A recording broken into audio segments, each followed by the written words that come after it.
right, it is Tuesday night in Tooney Town, and that can only mean one thing, guys. It is time for the fastest rising pro wrestling live stream podcast on the internet today.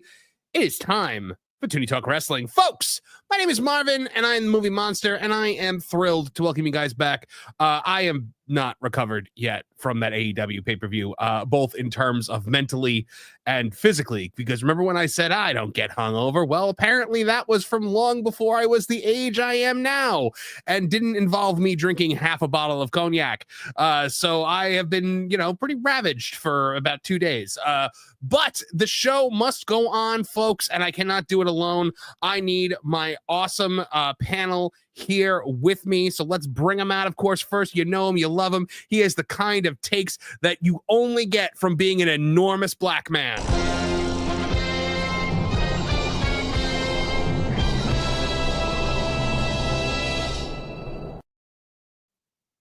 Wait, what? Hey. No, how Kevin starts. That is not how Kevin starts. Are you sure? Wow, you came in. You were just like, I'm just going to be like really racist about it. I had 30 seconds to prepare that. I didn't know that was happening. No, I surprised you with that. No, so Kevin had to go on a business trip for work, actually. He's off being Hercules from Hercules, A Legendary Journey. I talked about this on the pro show today, how he is just like, Kevin is basically a professional Hercules in that every episode of Hercules, The Legendary Journey, it's Hercules going to a different town where like a monster is attacking it and he has to defeat the monster. Kevin gets called into like problem properties where like employees are like going nuts and he has to like fix it. So he's off being Hercules today. Beard coming in hot. Did you just pull an HBK and watch me? Yes, I did. No, I would never do that.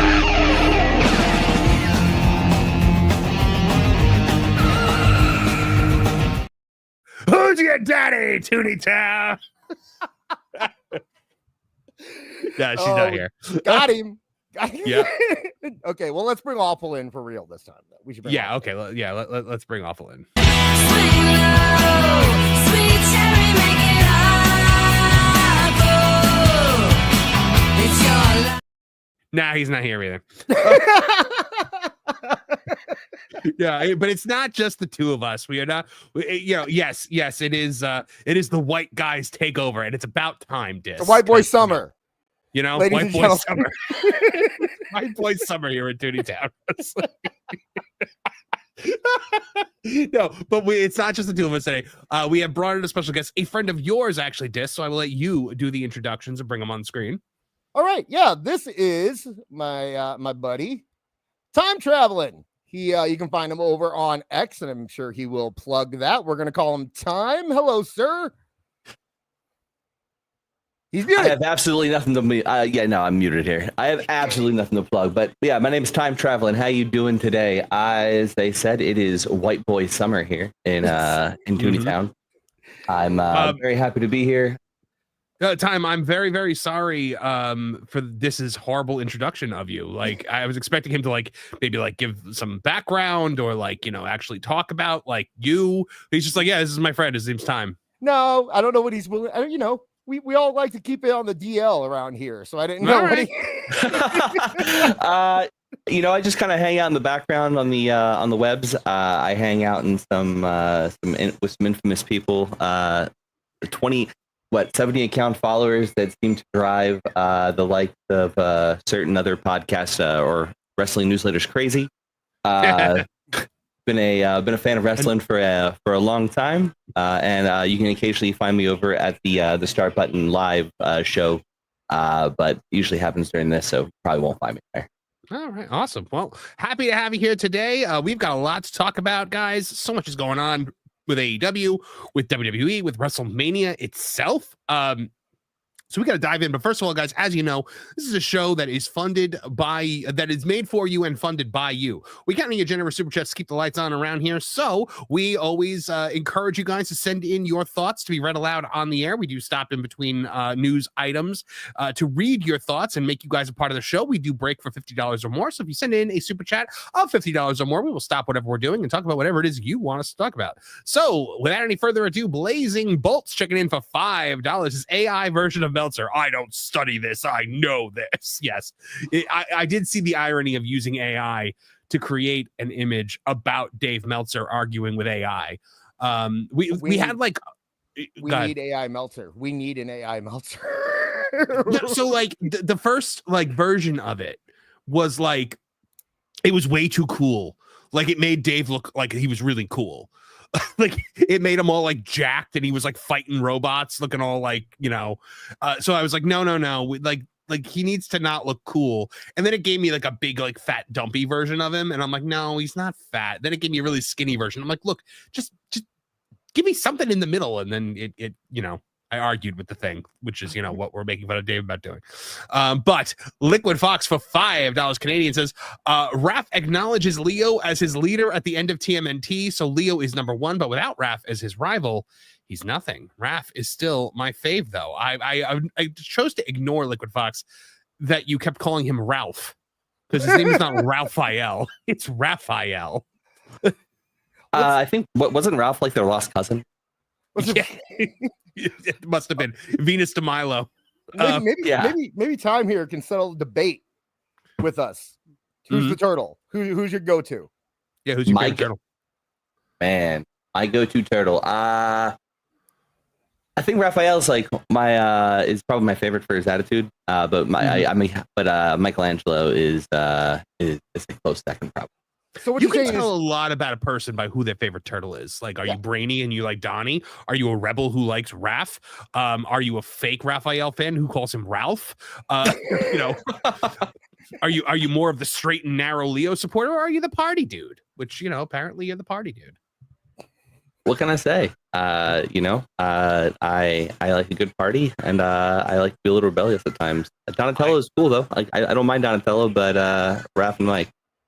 I saw an amazing Instagram reel today that was like, it was just a stand-up comedian, and he's talking about like, he's like, man, the turtles are 4 teenagers who look kind of weird and just spend all their time like doing karate and eating pizza. That's normal. He's like, the show should have been about the single rat dad who he's pretty sure these 4 kids aren't actually his, but he's not the step rat. He's the rat who stepped up. My God, could you imagine like one of those like 90s sitcoms like with Teenage Mutant Ninja Turtles instead, like Family 100%. Oh yes, all of that, please. Liquid Fox for $2 Canadian also says, oh, and vice versa, Ralph nothing without Leo. I don't know if he's talking about Raphael or Ralph Mouth from Happy Days, but either way, Ralph Cramden from the Honeymoon. Yeah, Ralph Cramden, of course. Oh, that's the ultimate Ralph. Regina Sharp for $10 says, we take what we want, and after we take Lunchpad and Mrs. Beakley, we want the gold, sucker. McDuck, we're coming for you, Sassana. Glom gold.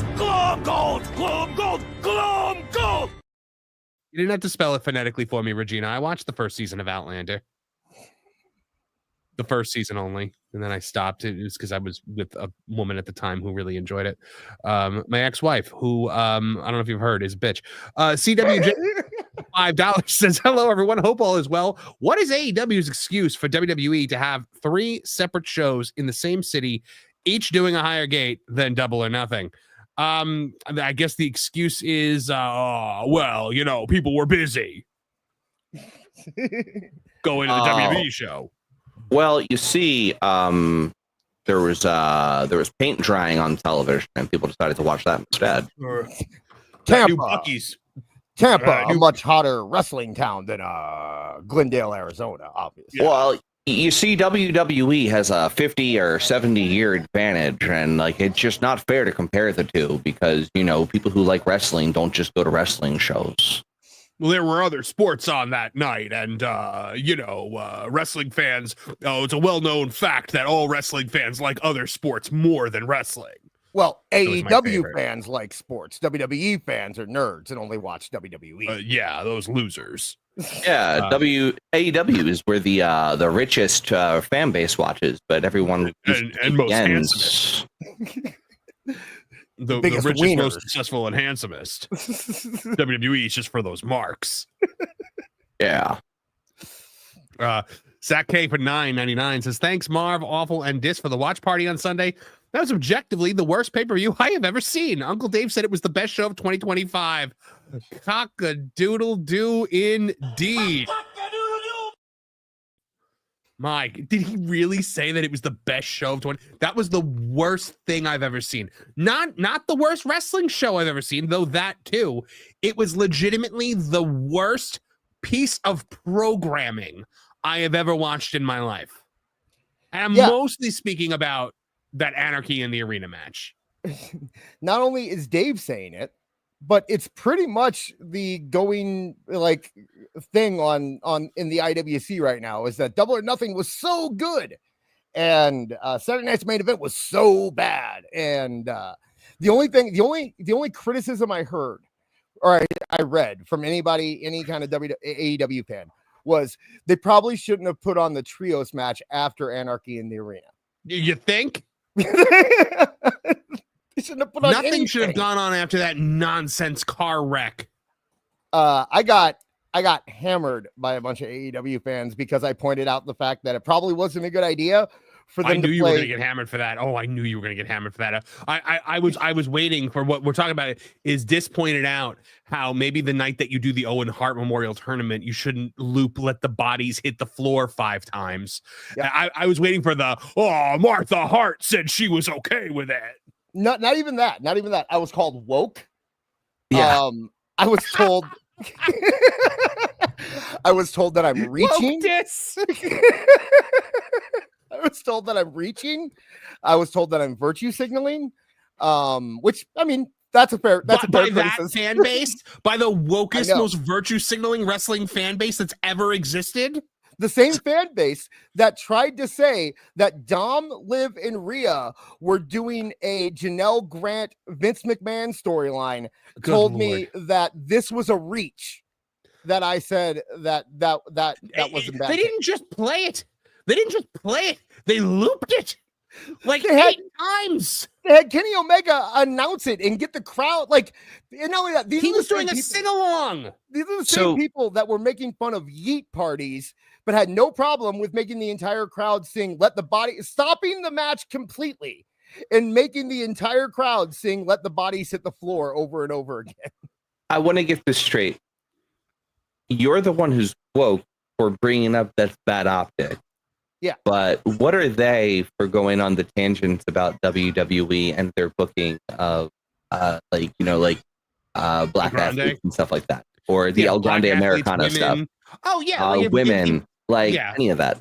Yeah, I'm 'cause, woke. well, the thing about it is they're hypocrites. The thing is also you point these things out not because you actually feel in your heart of hearts that like, hey, this was a messed up thing. It's mostly because like it's what's good for the goose is good for the gander. Like if WWE did this, they would have been all over it. Well, Also, Absolutely. The thing about that song was used for like 5 different WWE pay-per-views, like back in the aughts. Like it was used for that. It was used for ECW. It was used for WWE used that song for everything. And so it just came off like a WWE mark party. yeah, I said the example I used was if WWE had made that song the theme song for Battleground the same night, we would have we would have gotten headlines Monday morning saying, look how insensitive WWE is for using "Let the Bodies Hit the Floor" on the night of the finals of the Owen Hart tournament. 100% we would have gotten that headline. But I'm shocked we haven't gotten the Martha Hart approved it. no, you know why, Marv? Because that's always whenever they do something insensitive about Owen, you immediately get Meltzer doing the Martha Hart approved it dance. Do you know why we aren't getting that? Because they're Why? not even mentioning it. If you go look on X right now, you search Owen Hart bodies, you search that, you will get my post, you will get people who saw my post. You won't get one headline, not one news story, not one journalist, not one clickbait site. None of them mentioned it. None of them. Wow. They just let it go. And it's not because they didn't notice it. I'm sure Fearless Leader put the word out that way. Because look, I don't think that Tony was like, you know, it would be really great. Let's play this for the Night of the Owen Hart tournament. Stupid hearts. Like, I don't think that was Tony. I think it was literally just ooh, I didn't think about that. Right. It's absolutely. Yeah, it's an like Tom said, it's an optics issue. This isn't a malicious thing that he did. It is that they don't have anyone that sits back there and actually pays attention to this stuff. Or if they do, he doesn't listen to it because that is pure optics. Liquid Fox for $2 Canadian says, LOL, revenge on the simps, eh, Marv? Yes, indeed. People get a little too crazy about Trish. Jason C for $5. The thing is, I stayed up late for an AEW media scrum, and all I got is this great T-shirt. Says, thanks, Marv. Surviving that AEW pay-per-view with the press scrum, forged a trauma bond together, stronger than a steel chair shot. We did trauma bond that night. I think. Yeah, what I remember. Wow, you guys made it through the press scrum too. Well, we made $1,000. Yeah, they paid us $1,000 to do it, so we had to do it. Man, that is good on the audience for torturing you guys. Yeah, I feel like I feel like it wasn't enough money. No, absolutely was not enough money. Absolutely, they got a bargain. Yeah, it went till 2 a.m. You should have. The best part about it was that as soon as we got that money, the show it stopped being about Double or Nothing. It was just like, because it became like, okay, we're gonna be here another 4 hours, so let's just start drinking. Yeah. You didn't drink because you were being a responsible parent, but Awful and I were like, cheers. I 100% would have joined you on that. I think a lot of the listeners did too. So yeah, I don't even drink, and so it was I was ooh, boy, was I gone. Wing and Moonlight way to enjoy it. Yeah. Wing and Moonlight for $20 says, please do a regular stream of what you guys did Sunday night. It's a whole new avenue. Using the great chemistry you all share. And that must be one of the best effing things I've seen from you guys since I found love. I'm so glad that you guys enjoyed it as much as you did. Awful's not here, so I'm going to say it out loud. I'm going to try to convince Awful to do Drinking and Dynamite next Wednesday when they do a 4-hour Dynamite where we go where it's just sitting back watching 4 hours of Dynamite. At least then you've got the commercials. At least one of the commercials might be entertaining. Yeah, true. Sounds miserable. 4 hours. Yeah. Regina Sharp for $5 says, one day Marv is going to pull intro music swerve and it's going to be Hornswoggle dressed as the person that was introed. Well, not if it's Awful or Kev. I don't think Dylan would do that. And I think we might catch some flack for it. It's just optics, guys. It wasn't done on purpose. Did you see the thing about Hornswoggle? Did you see the other thing where Hornswoggle put out today about The Rock during his interview? Did. The Rock thought he was a Make-A-Wish kid the first time he met him. Hey, buddy, the Rock says, hang in there with what little time you got left. Oh, he doesn't get that I'm part of the company now. Okay. What do you do in that situation if you're Hornswoggle? You just be like, thanks, Mr. Johnson. Like, what do you? or like, are you like, no, I'm a worker, and he's like, The Rock's like, the Rock says, you keep working, kid. Yeah. You got this. No, Rock. I'm on the. Yep. That's nice. Exactly. No, Rock. I'm on the chemotherapy. I know how it is, brother. You keep fighting. The Rock believes in you. Sees him in the ring later on that night. Oh, I didn't realize Make-A-Wish was we're letting him get into action. He's back the next week, and Rock's like, the Rock sees you've your rubber lamp kid. You got 3 wishes in there. Like, I thought you died already. Oh no, The Rock would just think he's a different Make-A-Wish kid because The Rock probably doesn't remember the faces. Got a nice beard. Ruben Hart for $5 says, a monster, a time traveler, and El Grande Americano walk into a wait. That's not how that goes. Andre Adams for $1.99 says, Dave Meltzer threw a one-man Diddy party after DON. Oh, I'm sure he did. Let me tell you something. That scrum was a freak off. I'll tell you that much. John Williams for $4.99 says, sorry I'm late. I think Tooney was put in charge of my work today because it was a disaster. Oh boy, sorry to hear that. Liquid Fox for 2,000 Canadian goes, I do like Jericho personal security more than Leo. Ralphus. Wow. Took me a second. Ralphus. Yes, Yep. that makes sense. BPE for $20 and a message this time says Landman, great show. I've been thinking about watching that because I too typically like Taylor Sheridan. I've watched Yellowstone, most of it, and I've watched all of what's the one with Sly Stallone? I'm blanking on it right now. Tulsa King. Tulsa King's great. Oh, I loved Tulsa King. So I've been meaning to try Landman because it is constantly like one of the big like number one shows on streaming. So all right, we will get to the rest of you guys super chats later, but we got to dive in here, guys, because now look, we made $1,000 to sit through that media scrum, but apparently there are people out there offering much better deals to sit through AEW shows, or much better deals for the audience, not better deals for the people that are doing it, because you can make $100 by being a seat filler at AEW. Remember the thing that they don't do, Dis? Yeah, never. They've never done this before. Yeah, well, guys, the thing that never happened again. They said they do it, but they don't pay people to be seat fillers, right? No one gets paid for. AEW All Elite Wrestling fans. AEW is paying fans over $100 to be seat fillers for tonight's show in Rio Rancho, New Mexico, plus all the free tickets they gave out for the employees around the arena, etc. This is in no way a knock on the talents who work there, either as a performer or backstage. All Elite Wrestling marketing department, you guys need to find ways to make people watch the so this goes into more of a conversation about it, but $100 to sit in the arena with the AEW fans. Guys, it takes $1,000 to get me to watch Tony Khan do a press scrum from the comfort of my home. To get me into that arena, I mean, we're talking 5 figures, and we're not talking low 5 figures.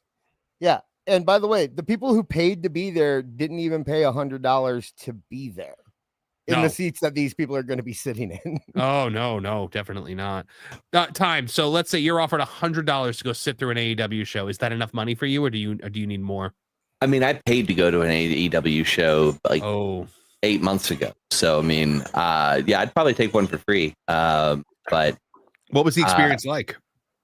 I mean, honestly, I had a good time with it. Outside of the fact that so few people bought tickets that my premium thing that I did, I paid for like a food court concessions thing, premium parking, all that. I got there and there were so few people that had purchased tickets for it.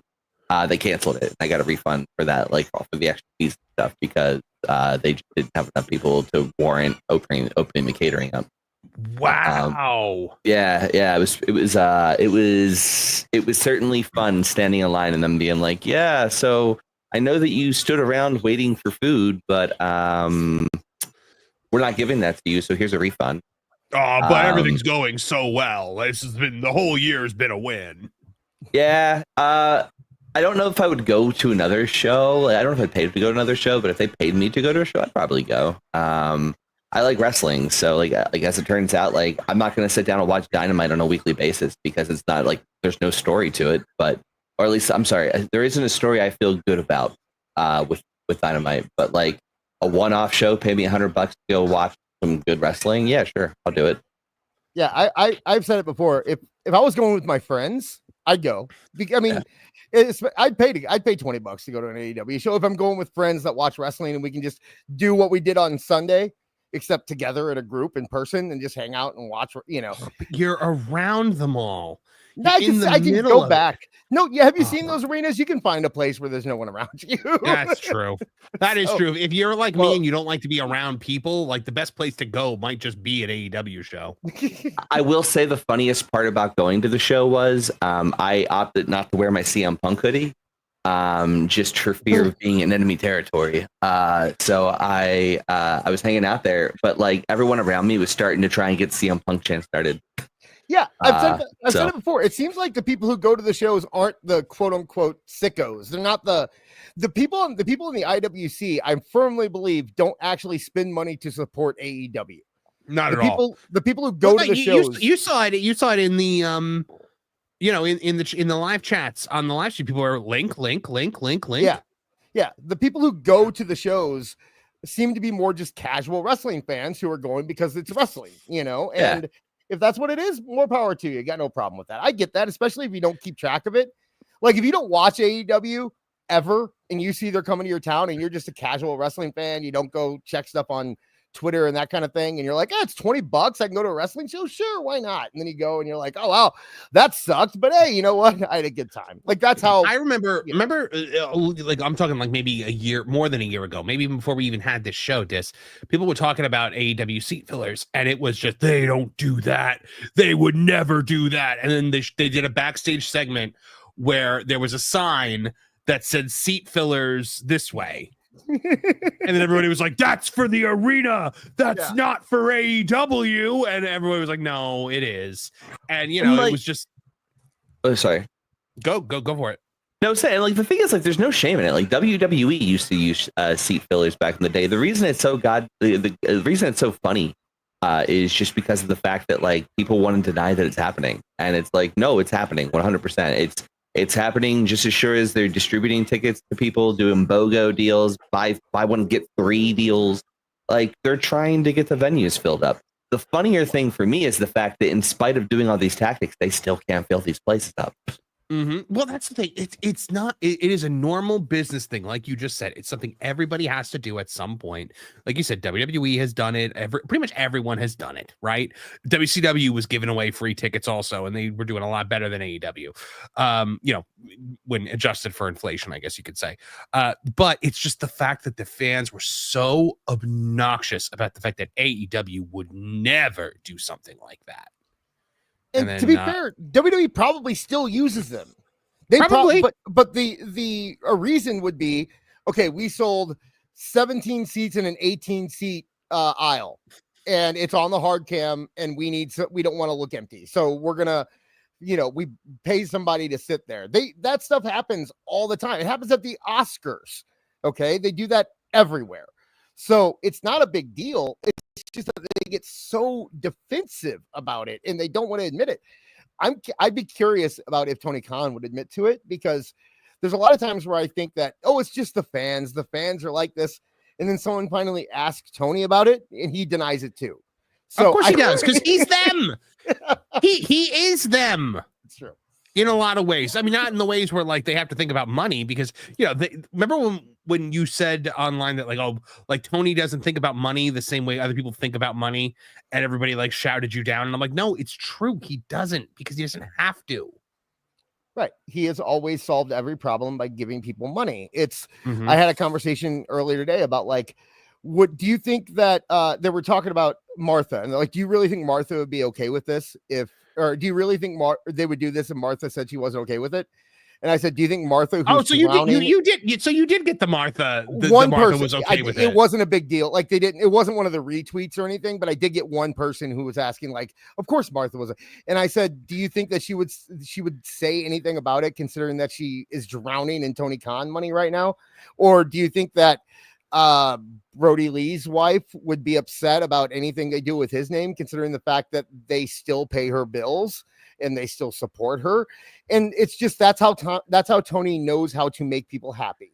That's his love language. It's all he knows. It's all he's done his entire life. There's a problem, throw money at it, it'll go away. Somebody feels bad, give them money, they'll feel better. And I mean, I'm not even really criticizing it, because it's probably how he came up, but people who aren't that way understand that it doesn't work. It doesn't actually fix the problem. It just makes people shut up. Right. Right. Well, that's all he needs, because when you live in your own world, all you really need is the silence of others in order to keep doing what it is that you do. Right. Well, and if he can't buy it, he forces it by way of contract, which I'm just waiting for the day that someone decides that their NDA doesn't apply to them. Blab and let Tony take the court. Absolutely. I'm curious. Has anybody listened to the Brandy Rhodes Cody interview? No, I heard about it today, and I was like, it's either going to be like a stunning tell-all, or it's just going to be vapid. Like, this is what we do in our daily day. Like, let's talk about how we met when you passed me a note backstage. Like.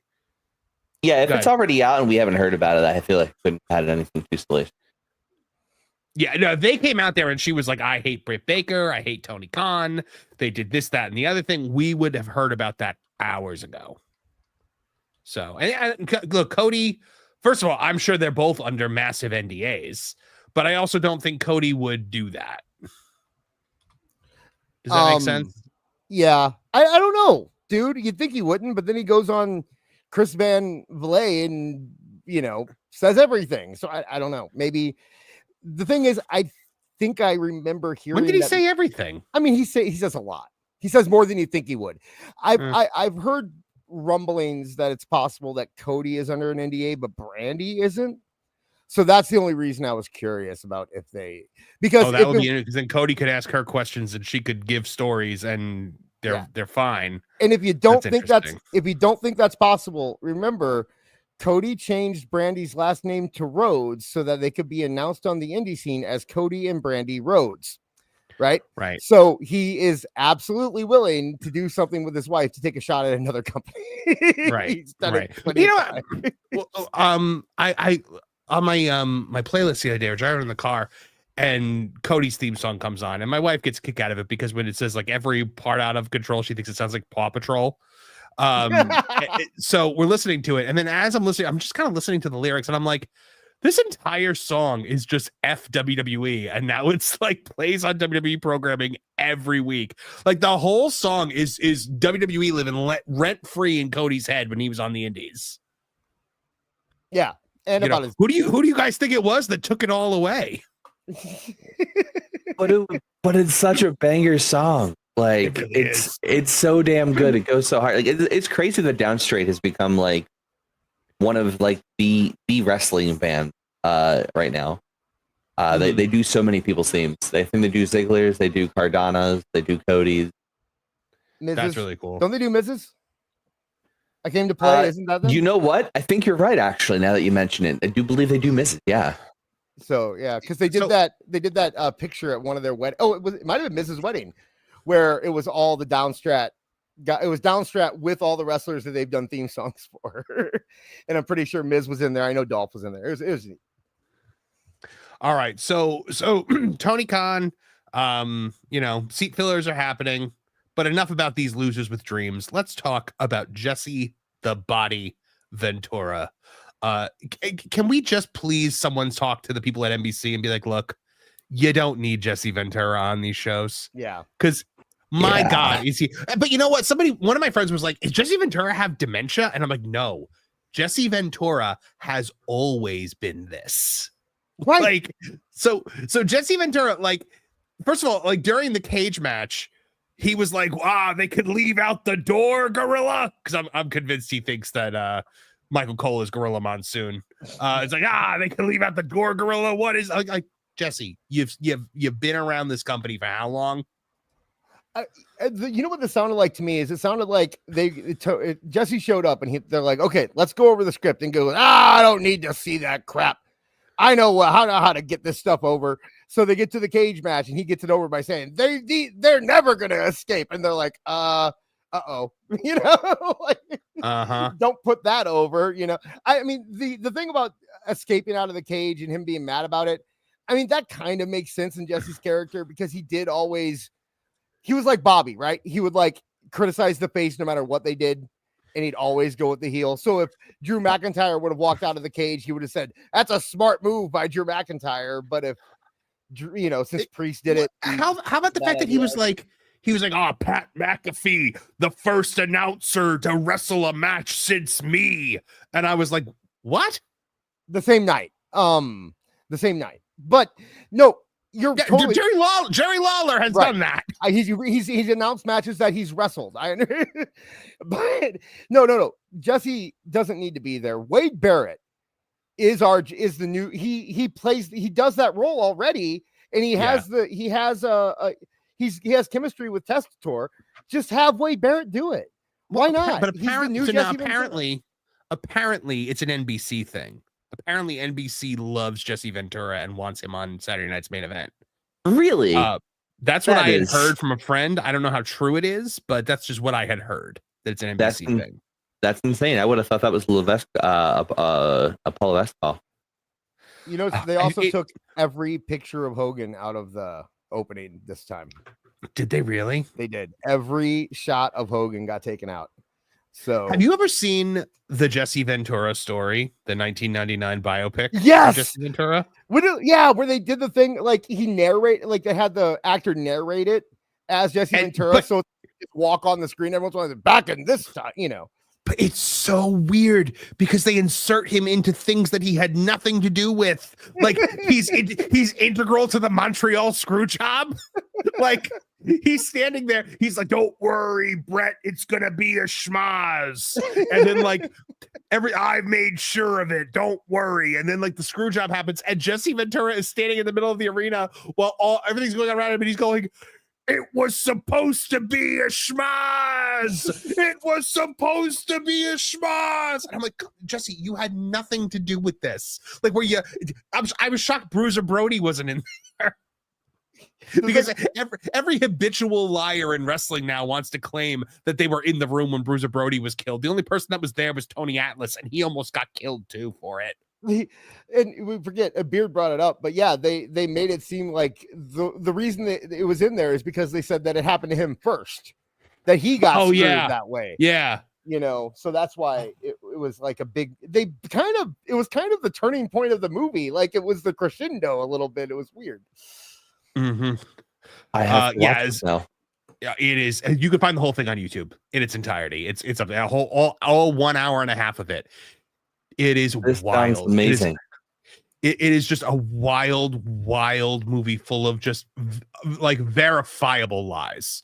Like it is the most fun I had with a wrestling like piece of media since Dusty's book. Because Dusty's book was so wildly out there.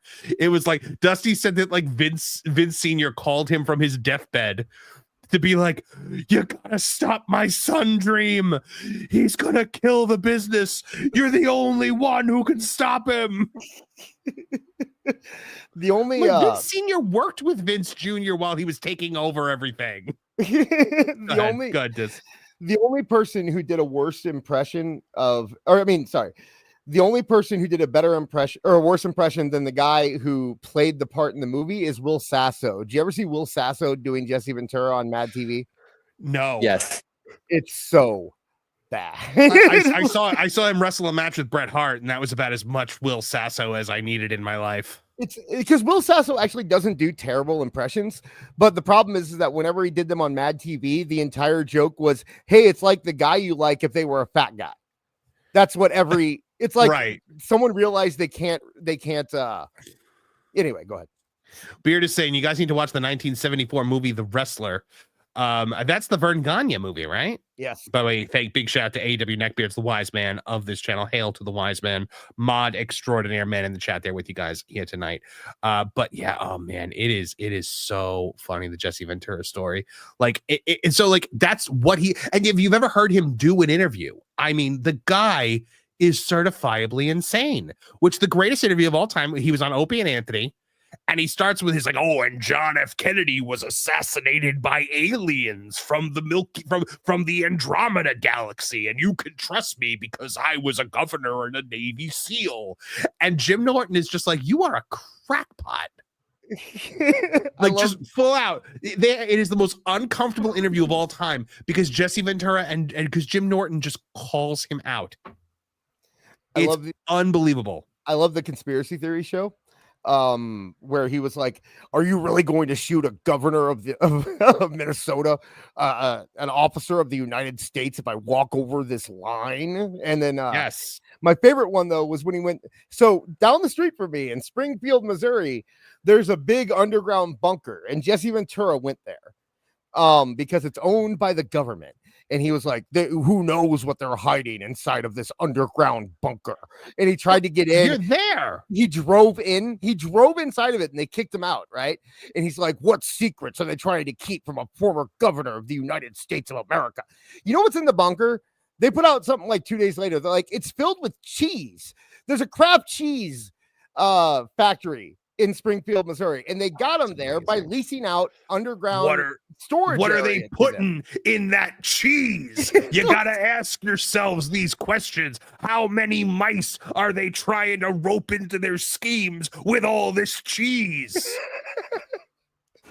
And what if they're bringing in extraterrestrials to experiment with those mice with that cheese? Hmm? Well, you You never know.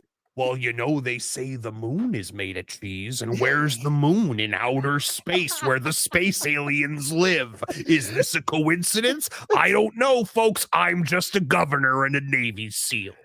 I could go there on my way to $7 City tomorrow and get a tour for like $10. And they walk in and they go, it's a lot of cheese. And that's about But they're not showing you the back room, The back room, that's where all the stuff goes down. And you That's can where trust me, I was a Navy SEAL. What Kraft doesn't want you to know is that they use moon cheese in their macaroni. Oh, yeah. What you don't understand about that moon cheese is it has gravitational properties, all right? So it makes it so that our U.S. military is able to go and do all sorts of weird stuff. You eat the cheese and it gives you propelling powers, especially if you're lactose intolerant. Abraham Lincoln tried to put a stop to it, folks. That's why he had a bad day at the theater. I should know because I'm a governor. You get the gravity of the moon once you eat the moon cheese, and then that makes super soldiers. I saw that. It's a craft cheese, as in alien spacecraft. It's especially bad if you can get some of that dark side of the moon cheese. Oh, the dark cheese. That's the stuff that'll really mess you up. People think that the wrestlers of the 80s were on steroids, but they weren't on steroids. They were on the dark side of the moon cheese. How do you think the Ultimate Warrior got that big? And then one day he came back, folks, and he said, I'm going to talk about the government cheese from the dark side of the moon. And where did he end up? Don't ask me. I'm just a governor and a Navy SEAL. Talking about dark cheese being used as a performance enhancement drug is getting us awful close to jokes we can't make without awful and Kev here.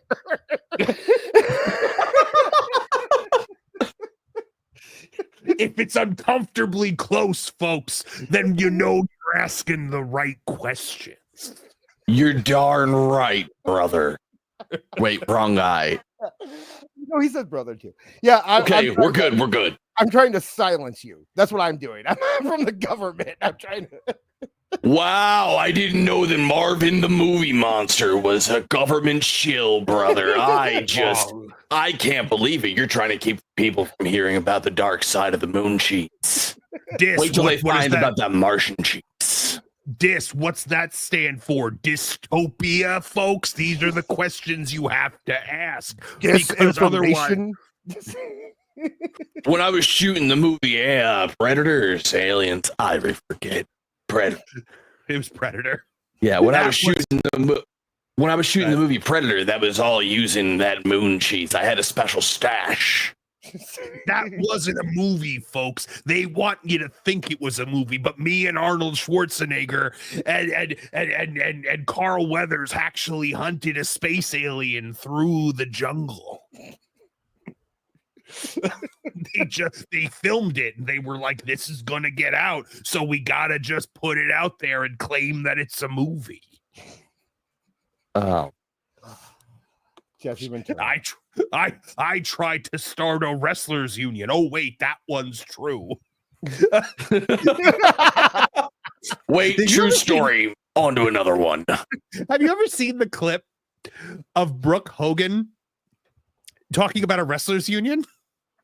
Yes, I did. Wait, she was like, yeah, like, me and DDP's daughter were like, why has there never been a wrestlers union?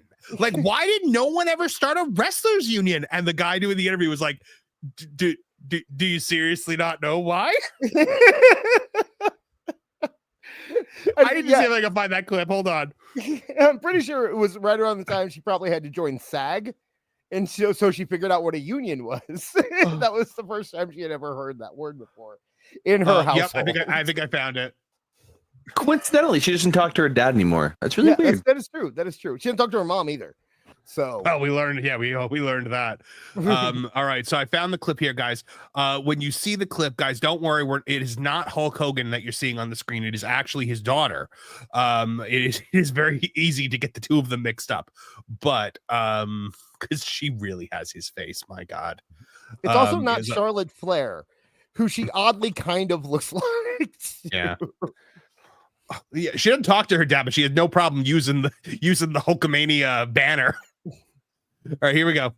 It's funny because I was talking to Brittany Page, actually, Diamond Dallas Page's daughter. Right. And, we were like, why isn't there a wrestling union? Why? And I gave it a Google, and I don't really want to dive into that. But Well, I think there's one reason, isn't there? there's one reason. And his name is. I don't know. I have no idea who you're talking about. But Okay. no, I just, Oh my gosh, that's the funniest thing.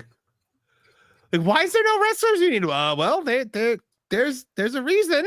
Do you think she knew it was her dad before he said that? Because you can I- tell I it clicked. don't. You can tell it looked like there was a moment that it clicked that he was talking about her dad. Like if you look at her Maybe. face, it looked like there was a moment that it clicked, and that's why at the end she's like, I don't know, why don't you tell me who it was? Yeah. My read from that, because she said she did a Google search. So my read from that was she did know she was just trying to not say it. Oh, maybe, yeah. Yeah. Could you imagine if you were Brooke Hogan and you found that out on Google that your dad is the reason there's no Uh-huh. Right? It's like you just get done signing your SAG deal rather. You just get done signing your SAG deal, and then it's like, man, I wonder why wrestling never did this. It feels like this would have benefited my dad. And then you go and Google it, and it's like, oh. And wait, Andre the Giant wasn't 800 pounds? Wait a second. All right, guys. So that was Jessie Ventura, but enough about this geriatric wackadoodle. Let's get to some of your super chats here. BT23 for $10 says, with Trick winning the TNA title, what happens with Trick? Plus, should/does a TNA wrestler win the NXT title? With Mercedes burying all the AEW women's division, what do other women do at All In? So let's take this one at a time. What happens with Trick? He's going to defend the title on a TNA pay-per-view, probably against Joe Hendry, and lose it, because that's kind of what I was envisioning here, was like, okay, Trick wins it on an NXT show, so everyone that's watching sees the beginning of the story, the much larger audience, and then hopefully they will then tune in to see the conclusion of the story on TNA. They're burying TNA. They're burying the TNA title by putting the world champion on WrestleMania. Never mind the fact that they weren't burying them apparently when Kenny Omega won the title, squashed their roster, lost the title to Christian on an AEW show, while Tony Khan cut cringy heel promos about how terrible TNA was with no response. So should a TNA wrestler win the NXT title? No, we're getting a little too into the weeds on that one. The only way he could do that is if it was Joe Hendry, right? Like if Joe Hendry loses, if Trick beats Joe Hendry on NXT, so then Joe Hendry but Joe Hendry's not going to beat Obafemi. No, that's ridiculous. No, that shouldn't happen. So they said, with Mercedes burying the AEW women's division, what do other women do at All In? They watch Mercedes beat Tony Storm. Yeah. Because you can't do a TBS title because she's got that too. She's scared off Willow so bad, she's off wrestling men now. She went to the whole different division to get away from Mercedes. Yep. John Williams one. Go ahead. No, sorry. I was going to say it absolutely drives me crazy, this Mercedes stuff, because she's absolutely going to consolidate all the titles together, including the Ring of Honor. Like, that's absolutely where they're going with this. Probably. Oh yeah, she's John Williams. Athena. John Williams for $1.99 says, "Disinvented woke." God damn it, Dis. You're You're welcome. the one to blame. You're woke. Regina Sharp for $5 says, "Tooney, not thinking I'm shocked. This is my shocked typing." JPS for $2 says, "Here's $2 for going through the press scrum. Sorry, apology not accepted." No, I'm kidding. John Williams for $4.99 says, "The Rock did that with a couple different little people backstage. That's really funny." Oh yeah, because the minute everyone The Rock sees under 5 feet tall, he assumes this is Make-A-Wish Kid. He saw Alexa Bliss and he was like, "You keep fighting, sister." Little Beaver shows up and Yep. 100 Hopefully Rock never meets the hopefully he never meets the Rizzler. Sounds like Ghost. The Rock meets the Rizzler. He's like, "Oh, you're a portly looking cancer kid, huh? Guess your appetite hasn't been affected." Andre Adams for $1.99 says AEW tickets are free when you buy a 40 ounce of old E. Well, there was that thing where it was like when you bought like a cheeseburger meal at that one restaurant, you got like a ticket to the AEW pay-per-view that they swore wasn't real. Juan Alacan for $5 says, "I'll go if they pay me $100 and I'll cheer for Daniel Garcia and his hip wiggle." Pass. You know what? The thing that pissed me off on that pay-per-view the most, I think, is still Daniel Garcia passing out in the sharpshooter. That was so dumb, dude. It's like I said, it never works. Just tap out. If the entire roster of the UFC are man enough to tap out when the pain is too much, so is Daniel Garcia. The only time it ever worked was Stone Cold Steve Austin, and as you eloquently said this on the show, it was from blood loss. Yeah. And Daniel Garcia was in like the 5th most important match on Double or Nothing. Is it really worth doing It was that? a tag match. It was a tag match to set up these guys for their feud with another guy. And how bad is it when Daniel Garcia, okay, they had Nigel McGuinness in the match. What does it hurt Nigel McGuinness to eat a pin? They didn't have to do that. They weren't saving anybody. All they had to do was pin Nigel or put him in a sharpshooter. Hold on. Your brain's broken, huh? If you can't tell, I didn't watch Double or Nothing. Daniel Garcia was in a match. He was on a team, I'm assuming, with Nigel, and they had Daniel Garcia eat the loss. Bald FTR locked him in a sharpshooter, and as he climaxed from doing Bret Hart's move, Daniel Garcia passed out from the pain. The only time you should be passing out, in my opinion, personally, is either blood loss or if you have a blood choke on, like if someone is in like a rear naked choke. Yeah. Yep. 100%. That's Passing out from pain. If you are at that point, guys, you're gonna tap out. Because the only way you're going to get to the point where the pain is that intense is if they break the limb. Right. It's not a sleeper hole. Like the only reason, like sleeper holes in bear hugs, they used to do the arm because you're cutting off their air. So it makes them pass out. You're not cutting off their air when you do a sharpshooter. You're just hurting their legs. So there's no reason that you should pass. That means that the pain, Bald FTR, his sharpshooter, is so powerful that it makes men pass out in pain. When Bret Hart's stings, none of them were able to do that, but Bald FTR can. And as we said on the stream, like not only did he pass out, not only did the pain not make him tap out, but having the thick, meaty erection of Bald FTR pressing into the back of your legs. I would have tapped. I'm just saying. You made Time throw up just a second ago. Yeah, I did. I just no. Just no. How about no? How about no, Scott? No. Like it. It just drives me. Actually, you know what? Daniel Garcia passing out, that does make a lot of sense. I guess he doesn't have a pain tolerance. That tells me. That probably that works. Iron deficiency. Maybe he does look like he has an iron deficiency. So he does look like he looks like a less athletic James Murray from Impractical Jokers. So let's just keep Adam Cole out of that, please. He might he might fall apart. Oh my goodness. John Williams from 49 says seat fillers are also used when someone leaves their seat to go use the bathroom. Now, I don't think they're used to that extent, because like what are 8, like maybe it's like, oh well, the women's tag team title match is going on and release the seat fillers because everyone's going to the bathroom. At the Oscars they are.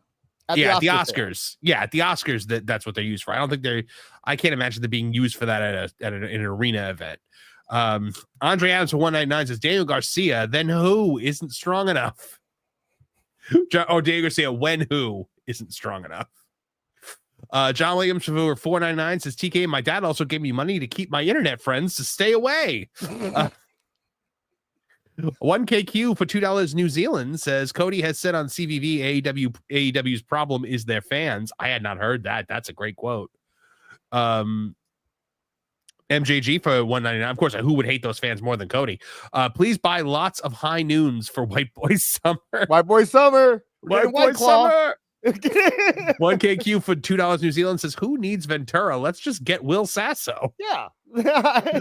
Regina Sharp for $5 with executives remembering when they watched Saturday Night's Main Event as kids going, we need Ventura. It does not surprise me. What was that? Okay, real quick, Marv. You'll know this, Marv. I'm sorry. Which one was the one where WWE is making the deal and they're like, they kept bringing up like Chris Jericho and all the Attitude Era? Was it with the like? It wasn't Spike because of that. So it couldn't.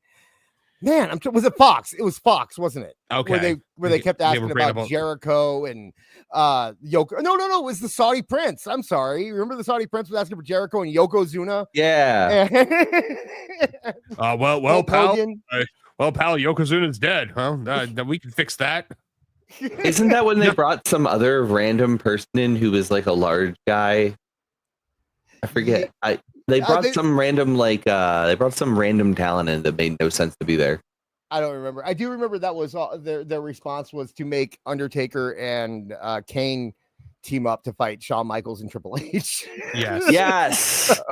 That was such a good match. It was the worst match ever. Fuck, Sean, I can't believe you did that. Liquid Fox for $2 Canadian says, by the way, JR having surgery for cancer. Prayers for JR. Absolutely, guys. So for what I have heard, JR, the surgery was successful. The doctors were able to, they believe, remove the cancer. There was colon cancer. So, we are hoping that the GOAT gets better soon. Pulling for you, Jim, because you are the best that's ever done it. John Williams for $1.99 says, Jesse and Roddy go, fuck Hogan.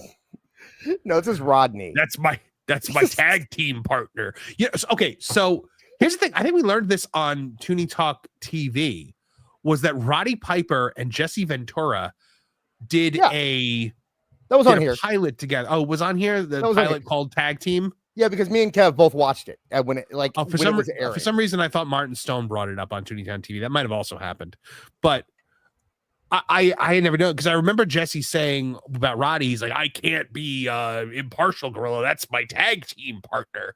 And I was like, I guess they tagged at some point, but no, he was talking about the show Tag Team. Yeah, I think I will. I'm gonna watch that on Discord with people if they want to come around. I'll figure out a time and I'll post it there. Yeah.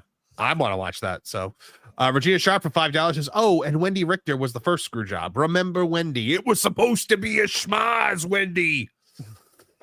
I hope to break it to you. I hate to break it to you, Regina, but Wendy Richter was not the first. It was certainly not. Certainly not. That was something that happened every Thursday back in the 50s and 60s and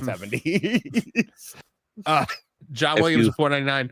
It says, heard it was Hogan is the reason that they don't talk. And from the sounds of it, it was because she got married. Oh, well, brother, we all know what kind of people I didn't want her marrying. Nope. We can't do that. We don't have tonight. White Boy Summer. Yep. Summer. That is the side effect of White Boy Summer is we can't do those jokes because there's no one here to laugh at it. We are woke. Yeah. MJG. I've been in talks with my people. I have a card. But unfortunately, I don't know if that actually applies or not. They've given me some real bad info. Yeah, Awful gave me the card, but it only works if Awful's here. It's stupid. Yeah, it's in like really bad fine print. I hate that. I hate it. Well, the one card that I have is Hornswoggle told me I'm allowed to say midget, so I use that. That one works anywhere. That one's accepted anywhere. You could use that at 7-Eleven if you wanted to. MJG for $4.99 says they just showed Triple H on the Knicks Pacers game on TNT. It's meaningless but funny. Very far behind. Very good vibes at White Boy Summer. Regina Sharp for $5 says I don't see what the problem is. When Bald FTR put Garcia in the sharpshooter, I passed out. But John Williams for $1.99 says ungrateful brats. Cody ended racism for them. It's true, he did. Them. The power of his magic baby. So ungrateful. Cody has done so much for this world and yet so underappreciated. I agree. Yep. So all right, enough about Cody. Let's get to Tony Khan at the scrum that wouldn't end. Oh my god. So Scorpio Sky, we need to get a little background information on this. So Scorpio Sky talked about the fact that he's unsure why he's not being booked by AEW. So he says, my career has sure taken a nosedive, hasn't it? The reality is, I don't know what it is that's stopping me from being used in AEW. I don't know if there's bad blood or not. I know I'm healthy, and I've been healthy for a long time, and I've been wanting to compete. It's just one of those things where, what can you do? You only have so much say. You have this much say. You do what you can. That was from the Creating Character podcast. So somebody actually asked Tony Khan a real question at the scrum. I don't know how they got in. I don't know what happened to them afterward, but they asked him about this. And he said, I like Scorpio Sky. It's interesting. Scorpio Sky's name came up recently. You mentioned he was looking to come back, and I had talked with Scorpio Sky about different ideas and things we could do in greater detail. Scorpio Sky is someone who's been here from day one and who I have a lot of respect for. I really like, and I saw he said that, and I actually had talked to Scorpio Sky about doing something, and we ended up going with some. It's when you see his blabber put down in actual words, it's so funny.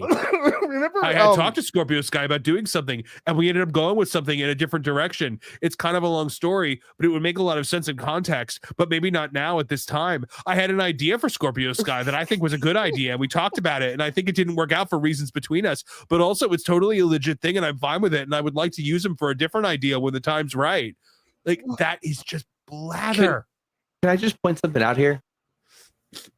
Not only can AEW not tell stories, Tony can't even tell a story in his damn presser. Right. This is the guy that everyone thinks is the master storyteller of the wrestling world. This guy can't string two thoughts together. He repeated the same thing 4 times in these 2 paragraphs. Like, all he had to say here is, yeah, I like Scorpion Sky. I like Scorpio. We talked about a few things here and there. We haven't been able to come to agreement on anything, but like, hey, I'm keeping an eye out, and I'd like to have them used in the near future. Yeah, Bam. that's it. Easy peasy. No big deal. You just say, you know what? I have a lot of respect for the man. Unfortunately, he hasn't fit into our creative plans recently. I pitched a couple things to him. He didn't like it. So when we find the right thing for him, we'll bring him in. If not, then he's getting paid handsomely. There you go. There's your good little statement there. He said Scorpio Sky's name 6 times in like 5 sentences. That's one sentence, isn't it? Is there a period there anywhere? Yeah, okay, it's there's true. a couple. So, Go ahead. at least he didn't say great. That's true. Did That's he? true. No, So I don't see it in there. was it Tiny Toons or Animaniacs that had this By the way, character? it's 4. I'm sorry, it was 4 sentences. Okay, there you go. Was it Animaniacs or Tiny Toon Adventure where it had the baby who would just go? And one time, my mom, she told me this, and they went on like that over and over again. Okay, because so that's one time, like exactly Andy Beamer's mother had a dream that she was eating a big marshmallow, and she woke up and her pillow was gone because she ate it. Okay, bye. I like That was Scorpio Sky. Animaniacs. It's interesting. Scorpio Sky's name came out recently because you mentioned that he was Scorpio Sky, and he was looking like that's how it sounds every time Tony talks. So yeah, a buddy of mine asked me, and I didn't even have the transcript in front of me, but he was like, "Oh, anything good happened in the scrum?" I said, "Well, somebody asked Tony a legit question about Scorpio Sky." He goes, "What did he say?" I said, "I think it was something like, Scorpio Sky. He's a great wrestler, and I really like wrestlers, and I really like Scorpio Sky because he's a wrestler, and wrestlers are something that I really like here. This is where the best wrestle, but Scorpio Sky, I mean, that guy's a great wrestler, and I really like that, and I really like wrestlers because AEW is, where the best wrestle, and you talk about Scorpio Sky, and man, he's just such a great wrestler, and just I really like wrestlers and wrestlers because this is where the best wrestle. And so, to answer your question, Scorpio Sky, I talked to him, and he's a really great wrestler. We love Scorpio Sky. Like that's literally how he talks. Yeah. And well, he talked like that until someone mentioned WWE, and then his eyes turned red, and he Yes, we'll get to that in a second, but we have to.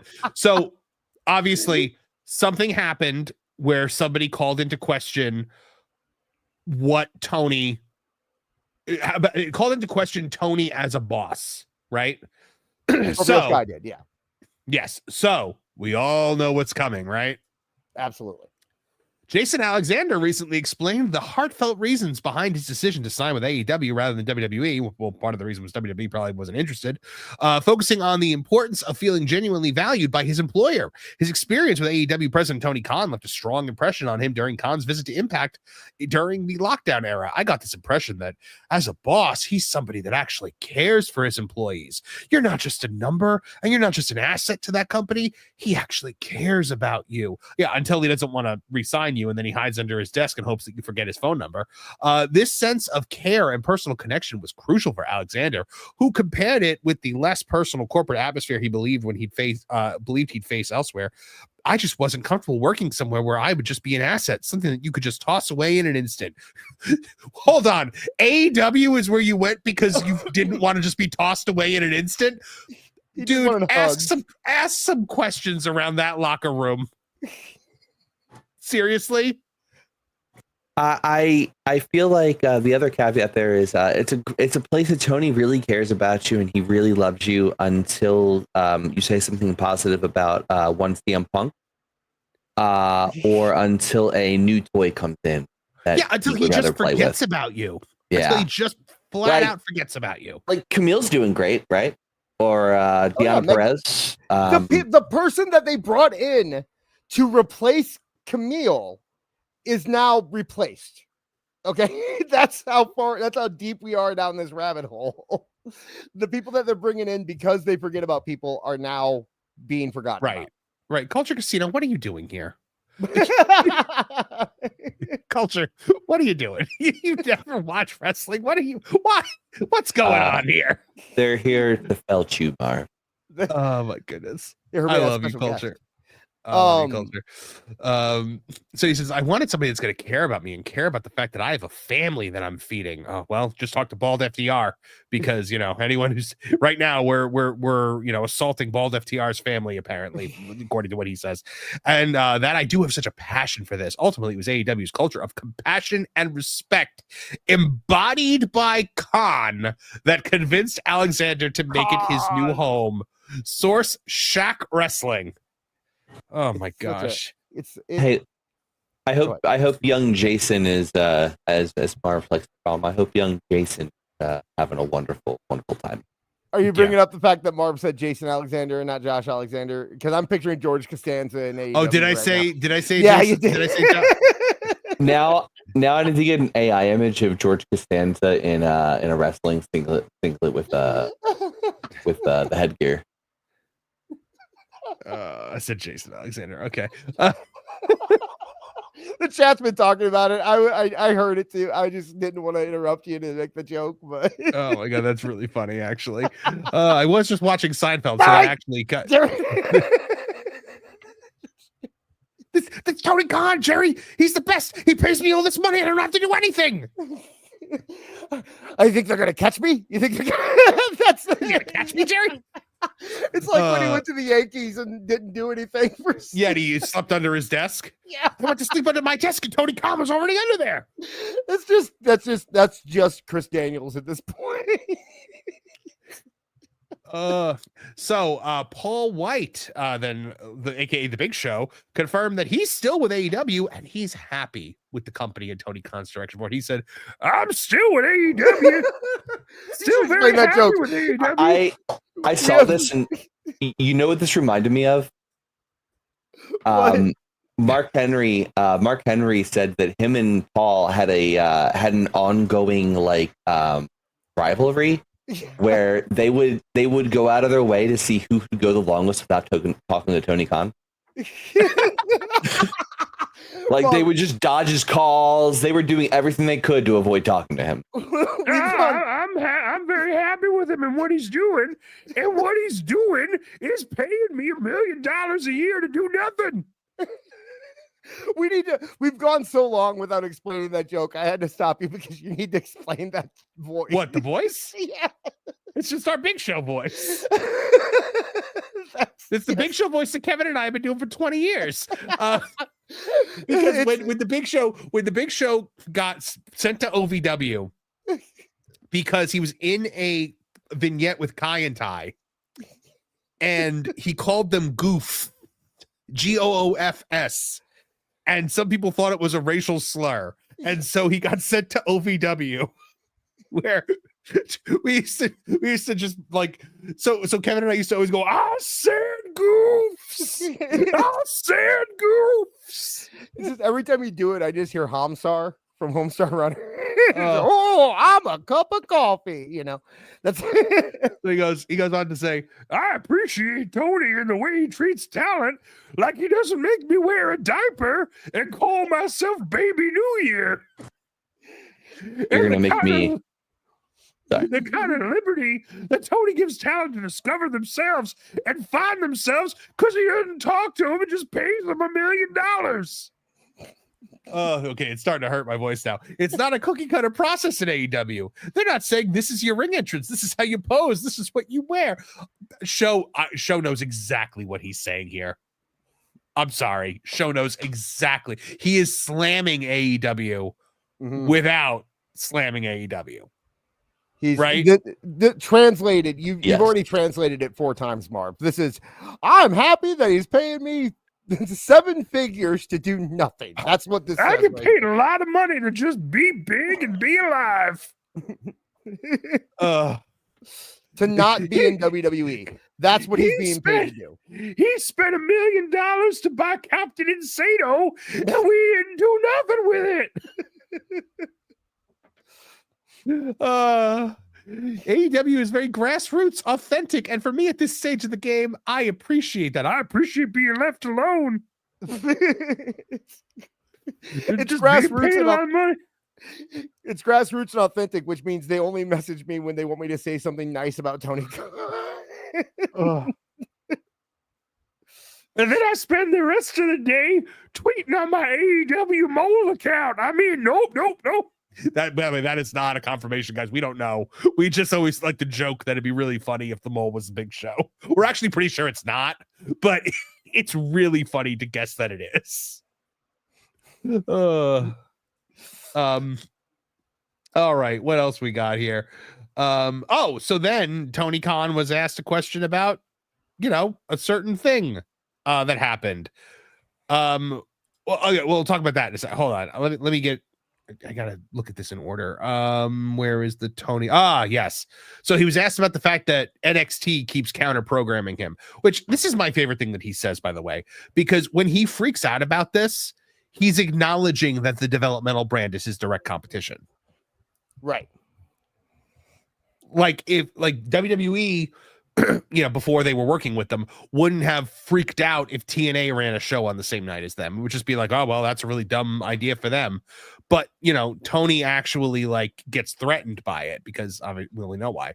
So people ask why WWE is constantly counter-programming. He goes, it's pretty consistent. I'd say it's the most consistent event head-to-head scheduling I've seen since Jim Crockett Promotions. So a lot of scheduling that went that way. I can tell you this will go a lot differently than that did.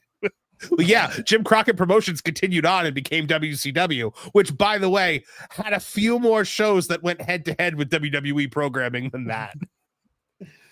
Yeah, he keeps comparing himself to Jim Crockett. Oh, constantly. But he's not Jim Crockett. He's at best. He's not even David. He's not even David Crockett. No, he's not Ted Turner. At best, Ted Turner was never this hands-on. True. That's true. Ugh. So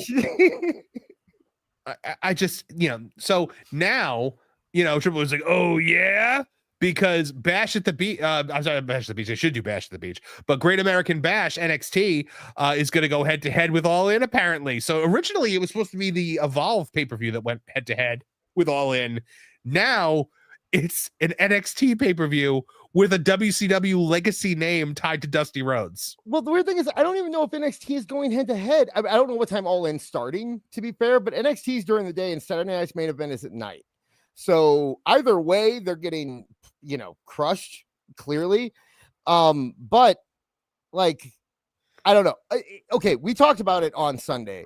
This is about the time where WWE would usually step in and say, all right, let's get rid of these guys. Right, this is around the time that WWE, they've had their fun. Mm-hmm. It's time to kill them off a little bit. But also, I just don't know if they even pay attention right? But Like, my do you thing think is, they pay attention to him? do you want a wrestling war or do you not want a wrestling war? Yes, because Tony was asking for the smoke. He was Yeah. asking for it. Challenger Because brand. we're in a war. We're a challenger brand. Well, this is how they treat challenger brands. This is how they treat companies that they're at war with. You know, Vince, Vince didn't care about what you did. But now you have upset the balance of contract payouts, and you're upsetting the profit. You're completely like, tilting the profitability index of the entire business. And Tripp is a spiteful bitch. So you have poked the bear, and now the bear is swiping back at you. And now you're complaining and crying, and so are your sycophants. Really interesting. WWE announced Great American Bash in Atlanta, along with Saturday night's main event on Saturday night and Evolution on Sunday night. Also didn't announce when Bash takes place. You know who I blame for this too? Ultimately, at the end of the day. Yes, Dis. I'm glad you appreciate it. I ultimately blame Swerve. Yeah. All of this comes back to Swerve lying to Tony about contract tampering, and Tony lost his mind after that. Like, that was like the pivotal moment where Tony decided that he was going to lose his damn mind about all of this stuff. And I firmly believe that like a lot of this is Swerve's fault. Where is the Tony Khan that I just Whose fault? Swerve's fault. Just a few years ago, Tony Khan, when compared himself to Jim Crockett by saying they want to come after me like I'm Jim Crockett. Well, I have way more money than Jim Crockett did, so bring it on. So they said, okay, They're bringing it on. And then he says, I can't believe they're attacking me like this. I'm just a small business owner. Poor Tony. You think he says that all the time? Like behind the scenes. Where's the other Dave clip about this? Like the other Dave quote about this. I know we're skipping ahead, but we just read this one. Is it this one? No, I thought that was the only one. I didn't. I thought we had one where he was like, he was talking about the balance of power and this, that, and the other thing. Oh, yeah. There's one that says, hold on, let me look here. I think it is. We need to put these in some kind of order.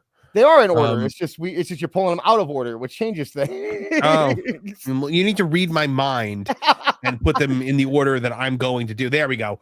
That's not it. That's not it. That's not it. Well, it is comparing it to Raw. That's why I thought you might mean that. I don't know, dude. Oh, here it is. There you go. Here it is. I don't know why it's labeled Dave Sal. Salary. Okay. Salary. Yeah. So they're saying they need to realize the counter programming like this does nothing but hurt the wrestling business as a whole. Really? Because the narrative has always been that competition and direct competition, especially talking about the Monday Night Wars, is what drives the business forward as a whole and makes everybody have to be their best. But he goes, they want to eliminate competition and keep salaries from rising and keep the door shut on someone else being successful. AEW was already failing before Tripp started flexing his muscles. All right. I hate this salary conversation because it's like, no, like, yeah, I'm sure WWE would like to keep contracts down to some degree, but like with their bucket system, if you become a star, you make money. Lots of money. And I've heard recently that they were talking, people were saying like, it's not that way anymore. It hasn't been that way since Jim Ross was there, blah, blah, blah, blah, blah. Dom just did an interview where he said that the more popular he gets, the more money. He doesn't have to change his contract. He just makes more money as he gets more popular because people buy his merchandise, people buy his action figures, people buy his DLC, Do you know one of the things that turned me off to MCM when they left WWE? They went on Maven's podcast and they did an interview. And in that interview, Maven was basically like, oh, so like the bucket system. And then they were like, no, they don't do that anymore. And he's like, oh, so how is it? And they were like, all right, so they give you the set amount of money. And like, that's kind of your base. I'm sorry, he didn't call it the bucket system. He called it the downward guarantee, like the downside guarantee and the upside. Right. They don't do that anymore. And then they called it a bucket system. And they went and basically described downside versus upside, where it's like, yeah, you're guaranteed to make, let's say, $500,000 a year. But like, if you go and you do X, Y, and Z, you can get more money for being on certain PLEs, and you can get more money. And once your bucket's full, anything you make over that guarantee is now take home. It's like, oh, so what Maven said. Got it. Literally the system that's always been in place. You have your downside guarantee, and then you make whatever over that. Like the company is banking on you making over that because that's the profit that's the profit margin. By the way, Ann Evans is like, you kids leave my boy Meltzer alone. The only difference between now and back then is that you start at a higher base salary. The downside guarantee is always like 5x what it was back then. There were guys making 5 figures in the 90s, you know, and could you imagine a wrestler right now coming in and being like, I'm making like 30 grand a year when they work for WWE? You know, I think I don't know might what be the- around that. And Yeah, I think is like I 40 or heard 50. I had heard NXT was in the 40s and 50s. yeah, that's fine. NXT should be, right? Like, because you don't Mhm. know if those guys are going to work out. But once they're up on the main roster, they're all making 6. Well, I mean, NXT also, they don't have to do like a lot of the travel that the folks on the road do. So they're not paying for hotels. They're not doing any of that. Like they're operating in their base area, and There's Not for a lot nothing. less overhead. not for nothing, 60 or 70 grand a year in Tampa is pretty good. So, we're talking about Tony Khan and his reactions to things, and maybe why his reactions to things are what they are. Kevin Nash weighed in on that today because he wants you guys to be nicer to Tony Khan because he's special. Man, you got to give the guy a little bit of slack. I mean, I'm serious, man. Fuck it. I had an autistic kid. Well, I don't think that they were making fun of that so much. He's diagnosing him. You know, And what's his funny? his co-host is like, The first time I almost got canceled off X was for this exact same thing, where I looked at Tony Khan and I was like, you know, I mean, I think he might just, because everyone was calling him a drug addict. And I was like, you know, I think he might just be autistic, guys. I think like he has a lot of the same stuff that my kid does.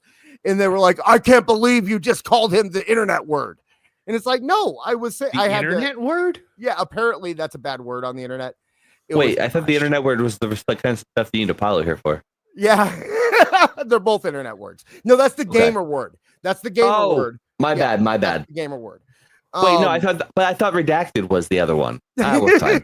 Anyway, I saw a great reel earlier today. I had to send it to Kev immediately. It was a stand-up comedian who was like, and by the way, guys, I'm using these words for the sake of, you know what? Actually, never mind. I'm not even going to do it because someone's going to just clip it and be like, look what he said. I'll tell it to you after the show. Never mind. Go ahead, Dis. No, that was it. Just saying. That's why Okay. I got in trouble for the same thing that Kevin's talking about right now. Yeah. So let's hear what else Big Kev had to say. An autistic kid. Well, I don't think that they were making fun of that so much as some of the Yeah, but who's to say some that of the things he has said. Yeah, but who? At what point of the spectrum is he on? Like, I've never sat down and had a conversation with the guy. Well, is this confirmed before we say this? Like, is this confirmed that he's on the spectrum? Or are we? All right, I got to zoom in. Kevin Nash is like, oh, I'm so annoyed with facts and having to confirm them. On that, so I could see. I'm sorry. Okay, if you're going to pick between his actions and say he's probably on the spectrum, as is Elon Musk, as is 90% of the people, or he's just another billionaire crackhead, which one would you tend to believe? I don't think he's a crackhead. What? Two things can be true, Kev. Yeah. Yeah. You don't think an autistic person could do a line? Like, come on, Kev. I love how like Nash's laziness has now gotten to the point where like he doesn't even want to like look up facts. Like he barely seems like he wants to speak quickly. In Nash's defense, he's pretty baked here. Oh yeah, he's very baked. You could tell. If that's what you're asking me. Right. Oh my goodness, Big Kev. Who amongst us has not been baked and talked out their ass at least once? But not for nothing. Is it such a bad thing to say someone's autistic nowadays? Because don't kids like brag about every functional adult that looks at their phone once while watching TV today is like, I'm autistic. Oh, did you get medically diagnosed? Nope. I just know. I know in my heart. I'm like, okay, that's not really how that works. But it's. I'll have you know, that, I read a Twitter thread. I read an X thread, and I was able to self-diagnose pretty easily. Thank you very much. Yeah, no, 100%. Yeah, no. All it takes is to read one Twitter thread, and then you're, I just So Kevin Nash weighing in on the situation. Yeah, but like you said, two things can be true at the same time. Hell, throw in speed and coke, and you got a what is it, a quad? I don't even know what that would be. Eight ball. You got yourself, yeah, there you go. You got yourself an 8 ball. By the way, how I know that. the reason why I get so mad at all the self-diagnosed autism is because, not to get too deep into the Montanaro family weeds here, but like I have a family member with autism, who I grew up kind of alongside, and like I saw like actual diagnosed autism with an IEP, like didn't speak when he was a baby, like all of that stuff. And like I watched how hard he worked, for how long he worked, and how he succeeded and graduated from high school with top marks, and to this day now is just just killing it in his career and everything, like, and how hard he worked from being a non-verbal child to just being this amazing, wonderful human being that he is today, this awesome, successful adult who rose above everything. And then I see these people today who's just like, I'm just so autistic. I'm like, no, you're not. You maybe you like just have a low attention span. Go to a doctor. If a doctor says that you're autistic, then you're autistic. Yeah. Were you saying this? First off, I want to highlight this. As a single father raising an autistic child, I wish I had an 8 ball. Ditto. Okay. I am also a single father currently raising an autistic child, and I totally agree with you, Marv. Especially because I did everything I could to make sure that Max didn't have to, like, I had him in speech therapy speech and occupation therapy when he was 3. We started him in school through a early intervention when he was 4. Do you know how proud I was when he made it to actual grades and tested out of like special school district, or when I got him in, when we were able to not have to make an IEP for him because he was developed and we did what we needed to do beforehand and got him to the point he needed to be. That's what, I was so proud of him. And then I see kids at the school who aren't as bad as him, who have IEPs and who have to go to the special school district and whose parents always use it as an excuse and blah, blah, blah, blah, blah. And it's becoming what ADD was when we were kids. Remember when we were kids and everyone was like, oh, I just have ADD. I'm so ADD. And it was just because like they liked video games or something, so that made them ADD, or they forget something. Yeah, absolutely. And what it does though is it makes people roll their eyes at people who are actually diagnosed with the problem. Well, and I say this as someone who was actually diagnosed with ADHD. Like, no, like you don't, trust me, a lot of you don't have it. But my family member that was, diagnosed with autism, same thing. I saw the day that he got, completely mainstreamed. He always had an IEP, and then I watched him go through college, and then, still as in college had issues with testing. So like actually like, passing his finals and getting like, the degrees that he needed for the career that he has now was so difficult for him, and he worked so incredibly hard. And that's why I get so angry when I see people trying to like co-opt the like autism like it's some badge of honor. Like, no, it's like I don't. And it's also why I would never use that as an insult. And anyone who thinks that I would use it as an insult is ridiculous. I don't. I use it out of a concern, or sometimes as a compliment. Because there are things that autistic people do with their brains that we are not able to do. They're able to really understand certain things better than we are.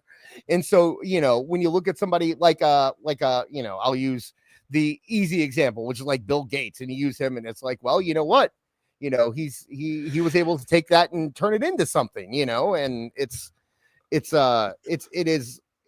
But I wasn't using it about Tony I was using it as this is how I explain this situation, because there are definitely things that he does that make it look and we have, and I'm sure, and here's the thing, we have heard from enough people, and Nash, I'm sure, has heard from enough people about Tony's extracurricular activities. Yeah. You know, that the drugs flow like wine in the, in the AEW after parties. And he's all, look, you only need to look at him, his physical appearance from the time AEW started to now. To like, this is what, a junkie with money looks like. Well, and the crazy thing is, like, I agree with everything you said, just like in terms of like when I say that he might be autistic, it's not an insult. In fact, like I think that could even explain some of the reported drug issues. Is like sometimes people who use things like cocaine or even like speed, they are self-medicating. Like it's entirely possible Tony does a line of coke, and it's the same thing as if he was taking like Adderall or Vyvanse. Like very similar in terms of, like, it might balance him out. 100%. All right. Well, enough about Dr. Kevin Nash, MD, and his medical diagnoses for people. Let's move on to some of your super chats, guys. Blazing Bolts for $5 says, this Sunday, I'll be turning 28 years old. Happy birthday, Blazing Bolts. It's awesome being a part of Tooney Town and helping the channel grow. Keep up the amazing work, Marv. 100. Thank you so much, man. That's awesome. And yes, from all of us here. Happy birthday! Awesome. Blazing Bolts, you are a truly valued member of this community. Andre Adams for 499 says TK thinks Scorpio Sky and Ricochet are the same guy. You know what? He can make that joke. You might have a point there, Andre Adams. Regina Sharp for 5 says actual Tooney thoughts. Oh crap, I do own a Scorpio Sky action figure. Shit. He forgot that he existed until he was asked about him. A big symptom of autism is face blindness. So maybe he does think Scorpio Sky and Ricochet are the same person. Andre Adams for 199 says Animaniacs, Buttons and Mindy at an AEW event. Well, Mindy would be easy to find. She'd be the only kid there. Wolfchild for $4.99 says, so here's the deal. I'll go to AEW. I'll even pay for my ticket, but they are paying for my beer because I am getting drunk. Yeah. And that beer is expensive. You want to get drunk at an AEW show in one of those arenas, you're paying more than $100. So I think you got the right deal there, Wolfchild. Grega, I don't know how to pronounce it. For $2 says Cornette reviewing AEW talent can play a role. So yeah, well, I think what we're talking about here, Jim Cornette is currently doing a series on his show where he's going through the AEW roster and like saying who is worthwhile and who is not. Like he's basically like evaluating the talent roster. Right. Yeah. Blazing Bolts for $10 says, be careful, Marv, when doing the Mercedes Moné voice, or Simps might think it's her. Like the episode of South Park where Ben Affleck thought the real J-Lo was Cartman's right hand. Oh, that wouldn't be good. Shout out Neckbeard. He'll get it. Yeah. I can then charge them $100 to text me though. John Williams for $4.99 says also difference. Jim attempt to counter WWE flat out did more harm to themselves. TK got all his money to fall back on. Jim was using his money. Yes, he was. So about Big Jim and Jim Jr., not David, though. Regina Sharp for 10 says, pay no attention to my previous reasoning. Only my current reasoning is accurate now. We've always been at war with East Asia. John Williams for $4.99 says he compared himself to Watts, who was famously fired when Turner found out. He said the business should be allowed to not sell to people because of race. I don't think that's accurate. I've never heard that story before. I was heard that he was fired because he peed from the balcony and Hank Aaron. No, it was, actually, no, what he's right. John Williams is right. Hank Aaron found out that he said that, and Hank Aaron was on the board. And he brought it. So, yeah, that's true. I had never heard that before. Now, I don't know if Tony compared himself to Watts. JR compared him to Watts. Yeah. His great mentor, and I'm not gonna say anything bad about JR because he had a rough day. But yeah, that's a ridiculous comparison to make. But MJG for $9.99 says he went on a TKO Partners Network and called WWE the Harvey Weinstein of wrestling. He's actively tried to mess with their business, pay scale, reputation. The kid is lucky TKO is merely counter booking him. Yeah, you're not wrong. He has done so much against them, and Tripp likes to fight. Yeah. Tripp likes to fight. And you're finding out what it's like when they actually give you the war that you wanted. And I bet the guys that bought UFC and WWE enjoy a good fight too. So it's probably not very smart to poke that bear. And by the way, Tony poked that bear. You're talking about counter programming. Tony was the one who, had a show on Friday and booked CM Punk there. And, this is Tony brought the war first. So I don't know what he expected. Well, they could, like I said, I've always said this. They could have just come out the gate and been like, "Hey, look, WWE's great. They're great. They're doing their thing. We're going to do something very different. We're going to be an alternative product. We're going to be on a different night. You can enjoy our product and WWE's product, and just we just want to contribute to wrestling." And he came out there and was like, and Jericho was like, "We're going to beat Raw in the ratings," and they courted this. You reap what you sow. You effed around and you're finding out currently, and they're not even the greatest thing about this is they're not even counter programming him with Raw or SmackDown events. They're counter programming him with the developmental brand because Tripp thinks that's all it's going to take. Yeah, I mean, to be fair, they are doing Saturday Night's Main Event, but I have a strong feeling that Saturday Night's Main Events are probably planned out way in advance and probably have more to do with NBC's schedule. Saturday Night's Main Event has been a thing in WWE since the 80s. So, right. So if you schedule something on Saturday, you're going to have to deal with it. Well, yeah, I mean, yes, they brought it back, in modern times, but I think that was a deal that was in the works for a bit. Like when Fox with $5 Canadian says, remember when actual victims didn't want to be seen as victims and refused to be victims, so they rise above expectations and succeeded? I miss that. Hey, me too. Now it's cool. Yeah. Oh, where's treat me well? I'm a victim. Didn't Tony MJG for 199 says, didn't TK confirm that he does absinthe on the press scrum? I was seeing a lot of people talking about absinthe, and saying does absinthe. Absinthe is not a drug, right? Isn't that an alcohol? I mean, it's an alcohol that some people have drug-like effects when they drink. Is it really? Do they really? I just heard it was always a very powerful alcohol. No, people have talked about hallucinations and stuff like that while taking absinthe. I've never personally. So, according to the AI on Google, absinthe is not generally considered a drug. While it is a spirit with a high alcohol content and contains the herb wormwood, it's not a drug in the traditional sense of the word.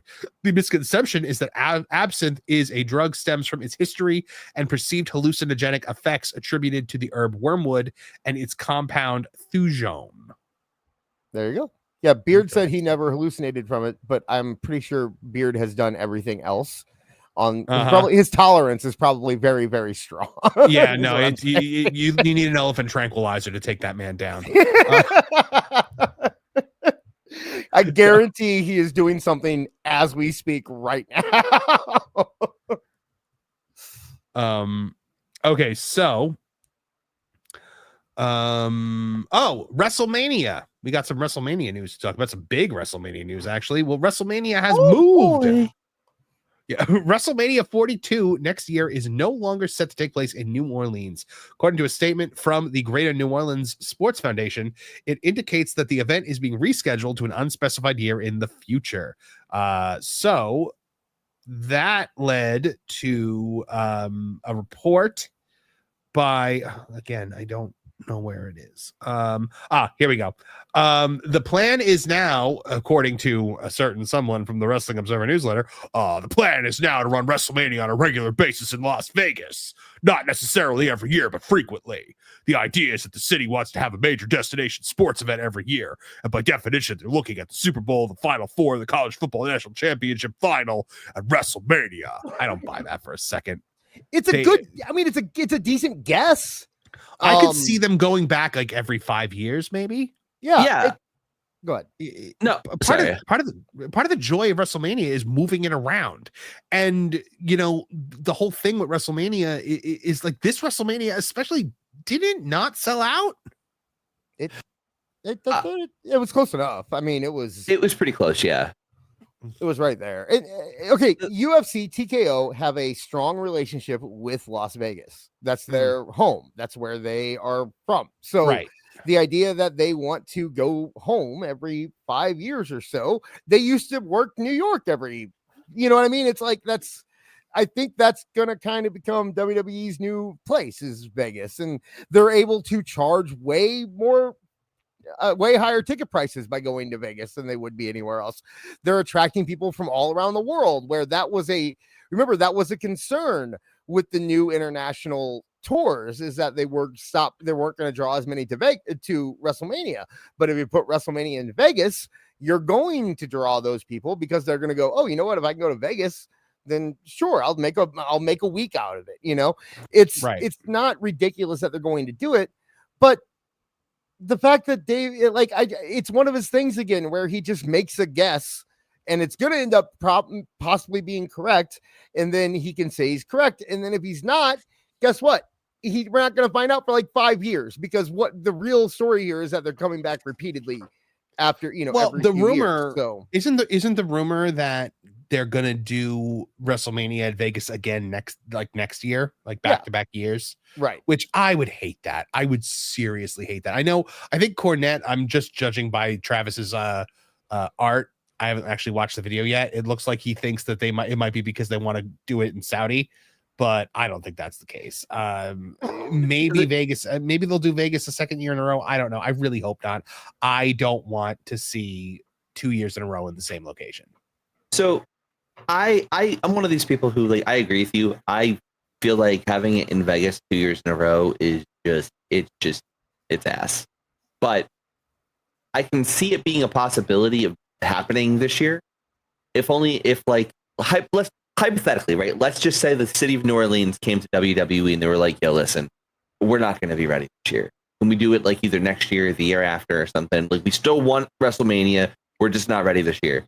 Well, they have that relationship with Vegas already. Like, why go trying to find a new suitor if you can just fall back to existing relationships and get this done and over with, so you don't have to stress finding a new site? Yeah, let me go ahead. Sorry. No, sorry. You're good. Okay, yeah, let's throw another possibility out there.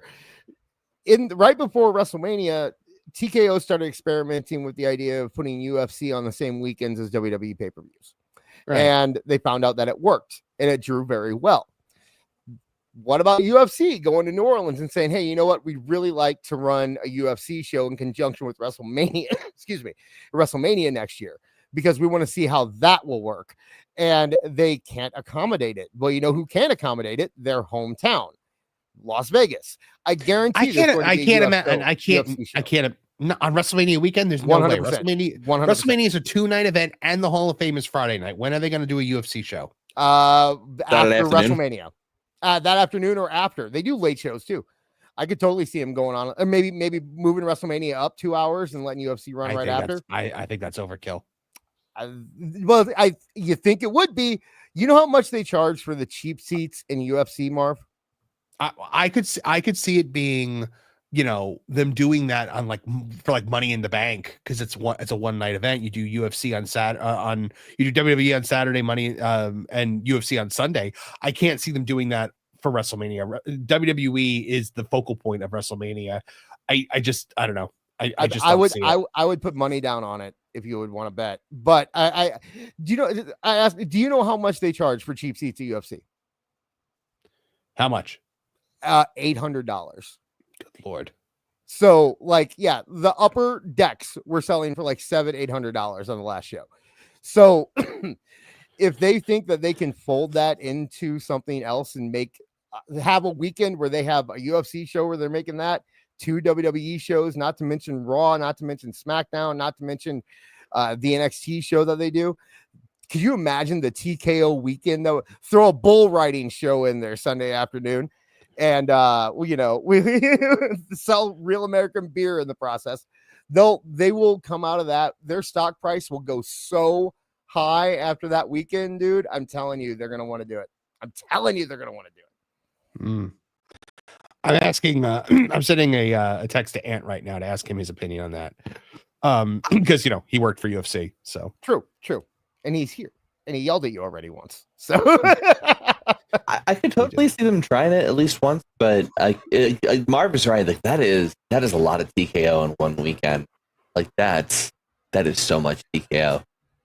It's showing. It's making me wonder how TKO views WWE, because the more it goes on, the more it kind of seems like TKO is this is the thing. Like, this is our kid product. This is our family product. We have this over here. This is how we're gonna groom people into, like, when they're kids, they like wrestling. Probably not the best choice of words. Well, it's the right word. It's not my fault they co-opted it. But okay, they ease kids from wrestling into UFC because they do treat WWE a lot of times like the kid product, the kid thing. That's the kid thing we have, and people love it. They love that. You won't believe it. Now let's watch some UFC. Like, that seems a lot of their mentality, a lot, you know. So I wonder if it might be a thing where instead of being where they look at it as they're going to piggyback off WrestleMania, it makes me wonder if they're thinking that they can actually strengthen WrestleMania by putting a UFC show there, getting the big spenders to come, you know, selling a package that has both nights and UFC. Imagine how much they could charge for that ticket. You know what I mean? I don't know. You know, I just saw an interesting point. Well, not really a point, but something that just came to mind. Where we fitting Power Slap into this, boys? Come on now. You know what? Look, I will be all for it if you put Power Slap directly up against Joey Janela's Spring Break and Effie's Big Game Brunch, and it beats it. That would definitely be better. Yeah, I refuse to watch Power Slap, but I'd probably still watch that over Joey Janela. I might put Power Slap on in like the other room and just not watch it. Hey, it's no tire wrestling. I will say that. Listen, I forgot that existed until you just. I have never heard of that. Oh, we showed a clip a couple weeks ago. Yeah, you don't want to know about it. It's dumb. Would you watch it over AEW? Yes. Okay, thank you. If it was tire wrestling or that Anarchy in the arena match, yes, I'm going with tire wrestling. I'm gonna go watch some weird Russian MMA. Watch one guy take on 5 small people. Oh yeah, that big broad they always have that fights all the little guys. You say big broad? Yeah, that's that big broad. They had Eddie Hall fighting like 5 people. I'm Andrew Disclay. I'm over here now. And there's this one. What is going on? I always see clips on X of like this 500-pound woman in an octagon, and they always have like these little 150-pound girls, like 4 of them, and they go after her, and she like can barely breathe, but the women can't even bring her off her feet, so they all lose. It's awful. This sounds like Family Guy skit. They got that big broad over there, and I'm over here now. Hickory dickory dock. What impression that were you doing a couple weeks ago that just turned into Andrew Dice Clay? I don't remember, but it was big Russo. We were doing Russo. Oh yeah, Russo just turned into Dice. Yeah, Andrew Disclay. I like that actually. Oh, new character on the show. Oh my goodness. This is almost as bad as the time I watched that big lady fight 5 small ladies on TV. Okay, Chris. Wow, that was a good Chris impression. I think he was trying guys. No, I'm definitely doing Chris. I can't do Peter. I can do Joe too. All right, kids. We're gonna watch some wrestling. This guy here, Tony Khan, told me I was cleared to compete. Yeah. The WWE wouldn't clear me, but Tony Khan took this signature written in crown. No legs, no problem, Joe. My favorite thing about your impressions, Marv, is that you do so many of them that they bleed in. Like they do bleed into each other. That turned into Chris Farley, you know, in a van down by the river a little bit. But it's not an insult. It's not an insult. My name is Matt Foley, and I am a motivational speaker. It happened if you listen to a lot of impressionists, they do that a lot because they're so close, but people don't realize how close they are. You know, I used to do. Remember the one Matt Foley that he did completely in Spanish? I don't speak a word of Spanish, but I still remember every word of that one. Yeah, like I thought it was so funny. Yo vivo en van cerca de las Rio. Oh my god, I miss Chris Farley. I know, man. Just imagine. I would love to go to Earth 2, where like he lived long enough to make Shrek. Have you heard of Shrek? I never heard it. Was it much? Was he? I'm assuming he wasn't doing a Scottish accent. It's not very good. He was. This is late stage Chris Farley. This is Wagons East Chris Oh. Farley. You know, Okay. yeah. So This is circling the drain, Chris Farley. Yeah. okay. Yes, That makes sense. it's not very much effort. It's literally just the Chris Farley doing Chris Farley as an ogre. It's Mhm. Eddie Murphy's working, man. Eddie Murphy's trying to get it over, but Farley is just Well, I just got to watch Zach Galifianakis be Zach Galifianakis as Jumba in Lilo and Stitch. oh, gosh. So, or Seth Rogen as Donkey Kong in Mario. Max's mom loves Lilo and Stitch, and Max is just dreading the fact that she is going to make him go see that movie. So here's the thing. I actually really liked the movie. Oh, Zach that's good. Galifianakis. Zach Galifianakis was the only thing that I didn't like. Okay. Because like he plays Jumba, and you remember like Jumba in the original movie is just like he is only made to destroy, and like he's so cartoonishly evil. And So- Zach Galifianakis is like, "Hi, I'm Zach Galifianakis. I'm playing an alien in this movie."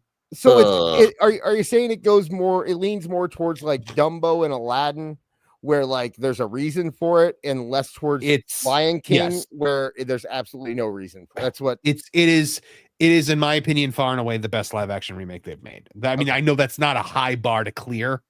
so like I was gonna say, so like when you were setting the bar, right? Like was it like knee level or was it like shin level? It was like ankle level. I mean, like Okay. Jungle Book. I think Jungle Book was the best one see, for this. I liked So- Aladdin. I liked Aladdin. I hate that. No. I made it 5 minutes into that Aladdin. One jump start. He was like slowly strolling down the street, going one jump ahead of, and I'm like, nope, I'm See, done. I'm I out like- of here. Bye bye. I liked Aladdin because they did change it into like a Bollywood musical, which I thought was at least interesting, right? And I like Nope. Dumbo. I know Well, people- that would make no sense because Bollywood is in India and Aladdin's I know, in the but it Middle East. was just something. They did something with it other than make the exact same movie except with more CG this time. Like Ugh. I liked, like I said, I liked Dumbo. I know it wasn't a great movie, but the idea of like making Dumbo Dumbo, was- Tim I love Burton, you know, Well, it was I love interesting. Dumbo because Dumbo was the movie that got us a break from Tim Burton. Yeah, that's true. 'Cause That's true. I hate Tim Burton. Dumbo was basically Big Fish 2. I could honestly like there's All right, we're getting in Sorry, the weeds good right point, now. good point, good point, good We're pulling too far away from wrestling. Sorry. we have Time a for a whole little show. segment. Time for a little segment we like to call.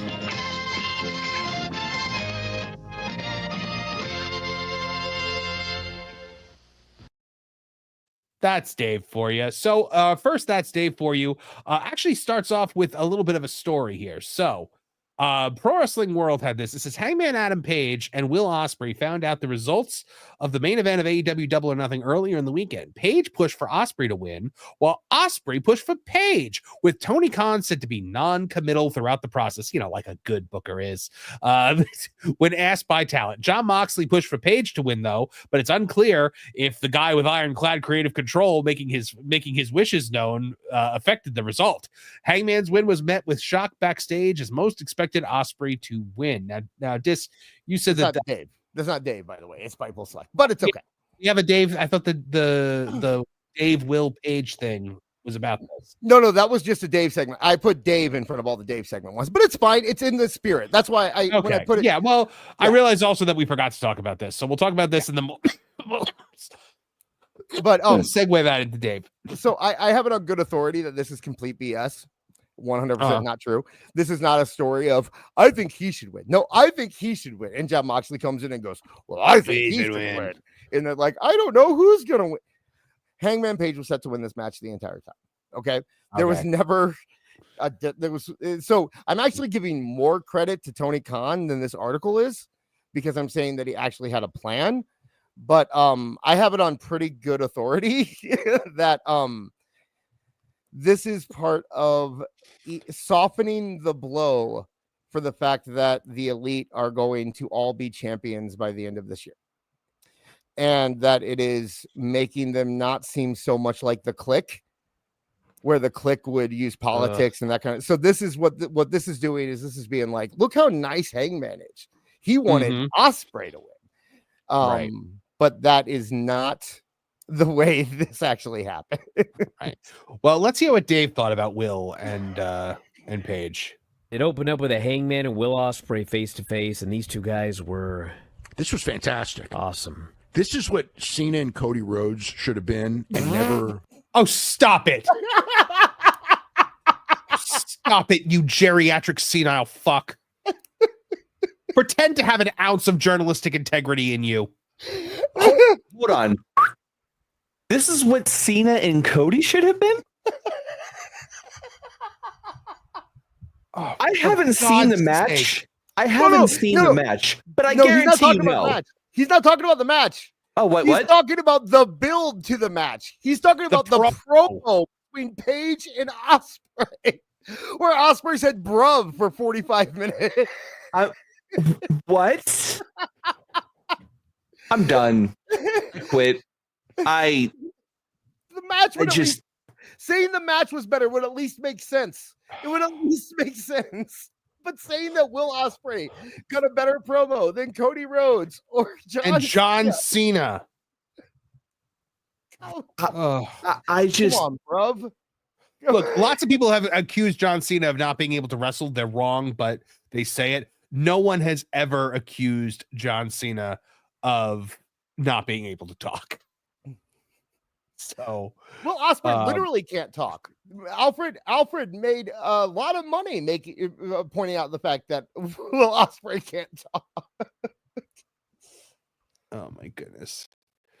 Bro. Here we go.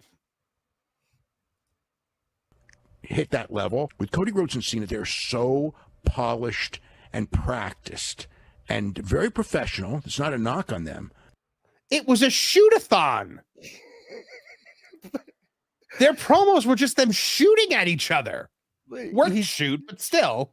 He's trying to find a way to make it sound make the fact that they sounded better a reason that it's worse, because there's no other way you can do it unless you say, well, it was so polished. It was so because it was good. That's why it was God forbid professionals sound professional at their job. But they're not real at all. You know, even when they throw real barbs out, they were never real. I never got the feeling of real. With Will Ospreay, every word he said, the way he said it with the conviction he said it, I got the feeling that it was real. I mean, Hangman had to do his... He talks about Will Ospreay with the passion in his voice that I use to like talk about my wife. Like there's love behind every word. Act of depression and everything like that, and it was great. It was one of maybe Hangman's best promo ever. But these guys were, I mean, it was absolutely spectacular. The other thing that's different from the John Cena deal is, you know, he's a heel, and so he's just got because of the fans thing. We at least had two baby faces here, so there was nothing except putting over the fans when they talked about him. And the other thing is they made clear that this is the main event of the show. You know, when this promo was over, it's like, I'll tell you what, if it wasn't, I would have said, man, you got to make this the main event of the show. One of the arguments of why they need to make Will Ospreay champion is that at least, you know, you don't have to have people follow him, and the best guy should be champion, or at least the best match and the best guy should be in the main event. Oh. Okay.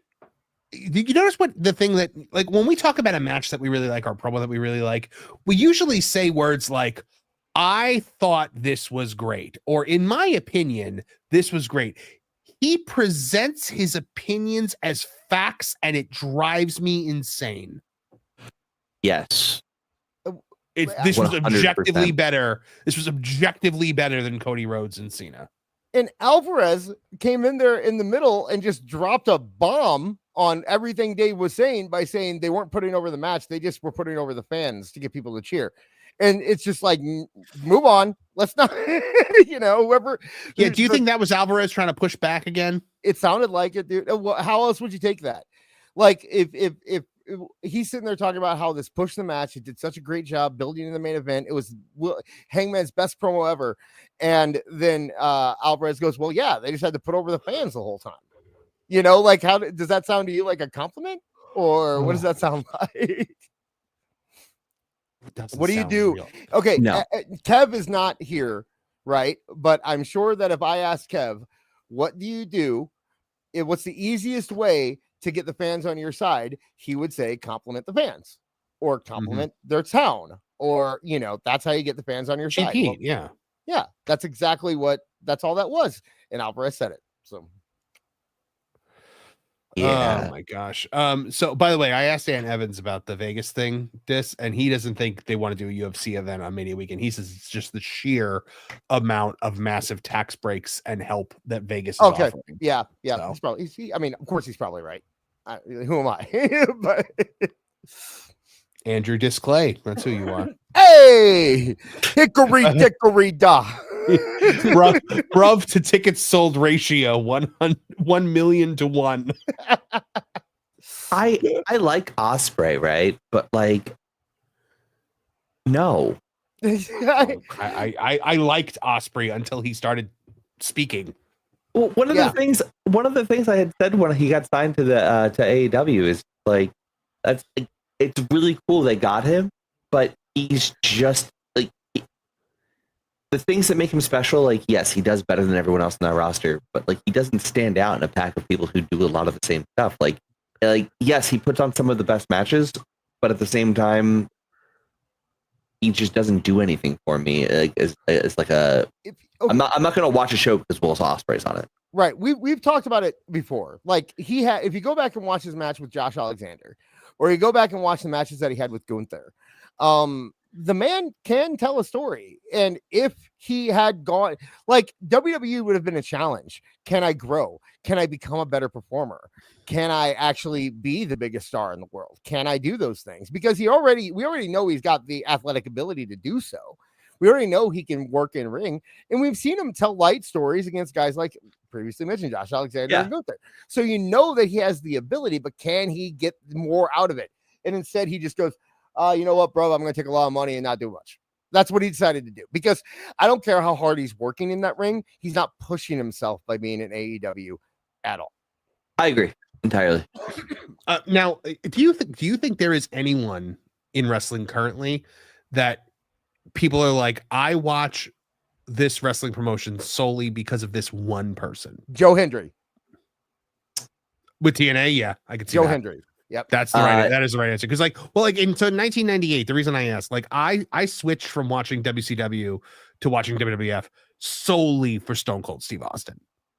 I don't think that there's really anybody on the big leagues like that right now, where it's like it's a one-man show, which I think is probably better for business as a whole, because then if that guy, breaks his neck, you know, your business doesn't collapse like it did when Steve Austin went down. But Time, what were you about to say? I would say Joe Henry's a good answer. Funnily enough, for me, Mike Santana might be becoming a reason I tune into TNA. Yep, I love Mike. And then like before he became like a part-timer, CM Punk and AEW was like the reason I started. Like, actually, that wasn't the reason. I was watching AEW before that, but like he became a reason I was watching Collision on Saturdays. I bet there's a lot of people that are watching AEW just for Kenny. Yeah, I bet there is a lot of people that are watching it just for Kenny. And because there was a noticeable drop in their ratings when he went away. Noticeable. That's true. Kenny's the only reason Kenny is the only reason I tune in. Sorry. None of those people came back though when he came back. True. And in terms of WWE, no. I mean, I think there's people that if they were gone, they might lose some people, but it's not because so much that it's like they were only watching for them. It's just that now there's not enough to keep them watching. Like if Jey Uso left, I could see some kids leaving. When Cody's gone, I think there might be some kids who aren't as interested in the show, but none of them are like, abandoning the product. It's more of just like, I'll come back when they're back. That kind of off topic, but did you guys notice, like, because you just talked about like Cody coming back and leaving, like when Cody came back at the end of Saturday Night's Main Event, they were clearly so strapped for time that like Cody had no time to cut the promo to set up Money in the Bank. Yeah, but doesn't that feel like two of us Money in the Bank? But doesn't that feel like every Saturday Night's Main Event that you watched when you were a kid? Yeah. Like every Saturday night, that's just, I saw so many people complaining about Saturday Night's Main Event. And it's like, dude, that's exactly what Saturday Night's Main Event has always been. It is let's get over a whole bunch of storylines as fast as possible. Like we are on. I didn't watch Saturday Night's Main Event when it aired initially, but I did go back and watch a lot of them. It feels like a WWE speed run when you're watching Saturday Night's Main Event. That's what it's always been. It's a commercial, Yes, you're cooking something. Okay, never mind. Moving on with Dave. Yeah. So Dave was talking about the collision ratings. The collision ratings pattern for last night is the craziest thing I've ever seen. 30 minutes, shockingly high. It was not due to lead in, as 8:15 to 8:30 was 70% above BBT and 18 to 49. Then NBA game starts and it's off a cliff. Worse, lots of people didn't get to watch it on DVR due to being on a different station than usual.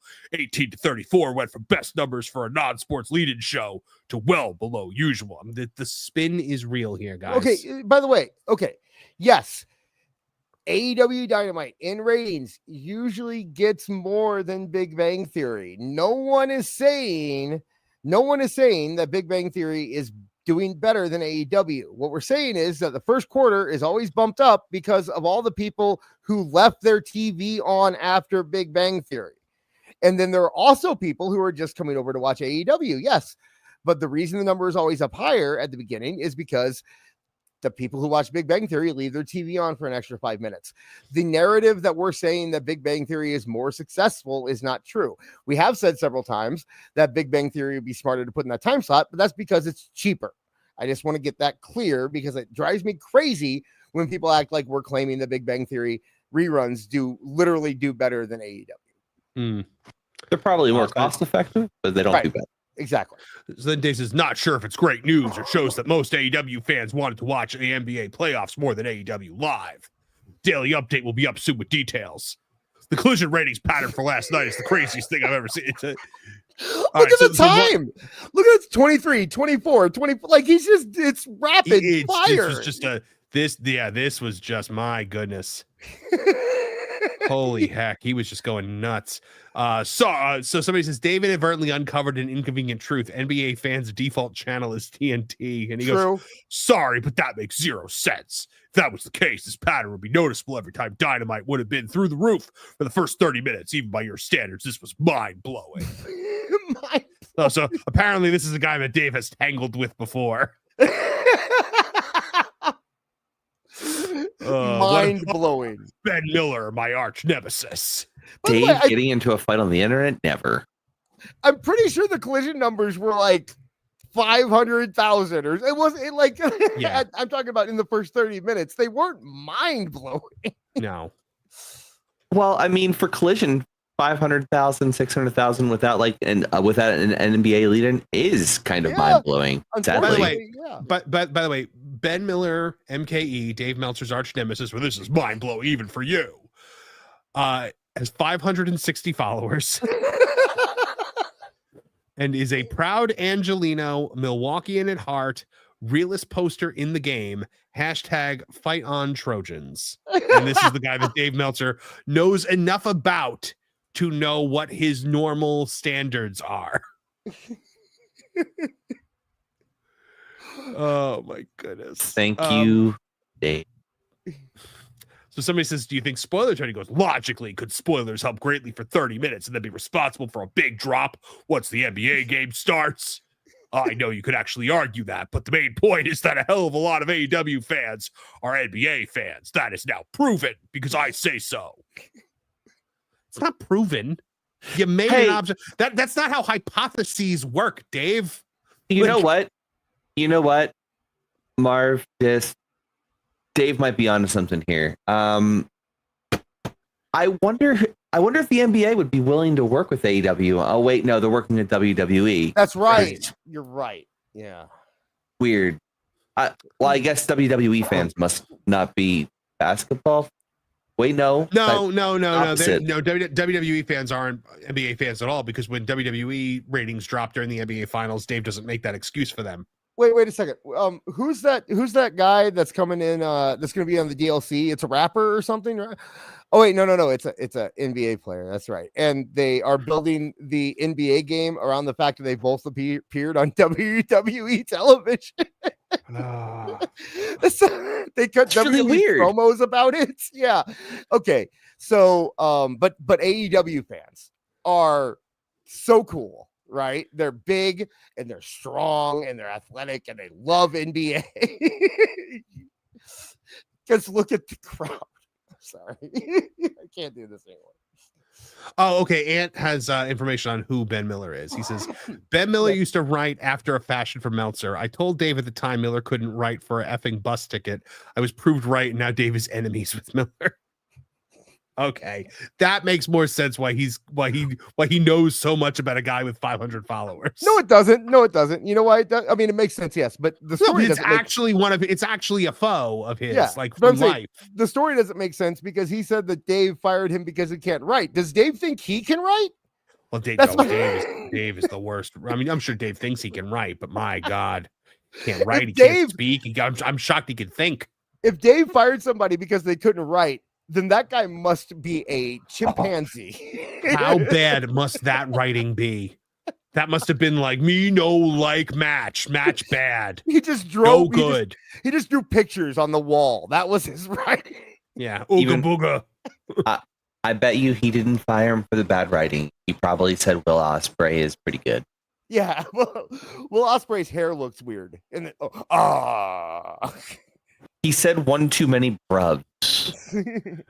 So then, Dave obviously has got to do the commercial message. Since it's on TBS and not TNT, I had to manually set my DVR again for collision. So if you do regular watching on DVR, at least subsystems will be that way, which, weird how he never does this about any other wrestling show. Find someone that looks at you the way Dave looks at Tony. Seriously. I had SmackDown cut out, my DVR copy of SmackDown cut out this week. Why didn't Dave warn me ahead of time that was going to happen? Should have warned you. Then he goes, comparing Raw with Dynamite shouldn't be done on a straight up basis. Dynamite has a huge advantage. I'm sorry. Like, I thought I knew where this was going. But Dynamite has a huge advantage was not where I thought it was going.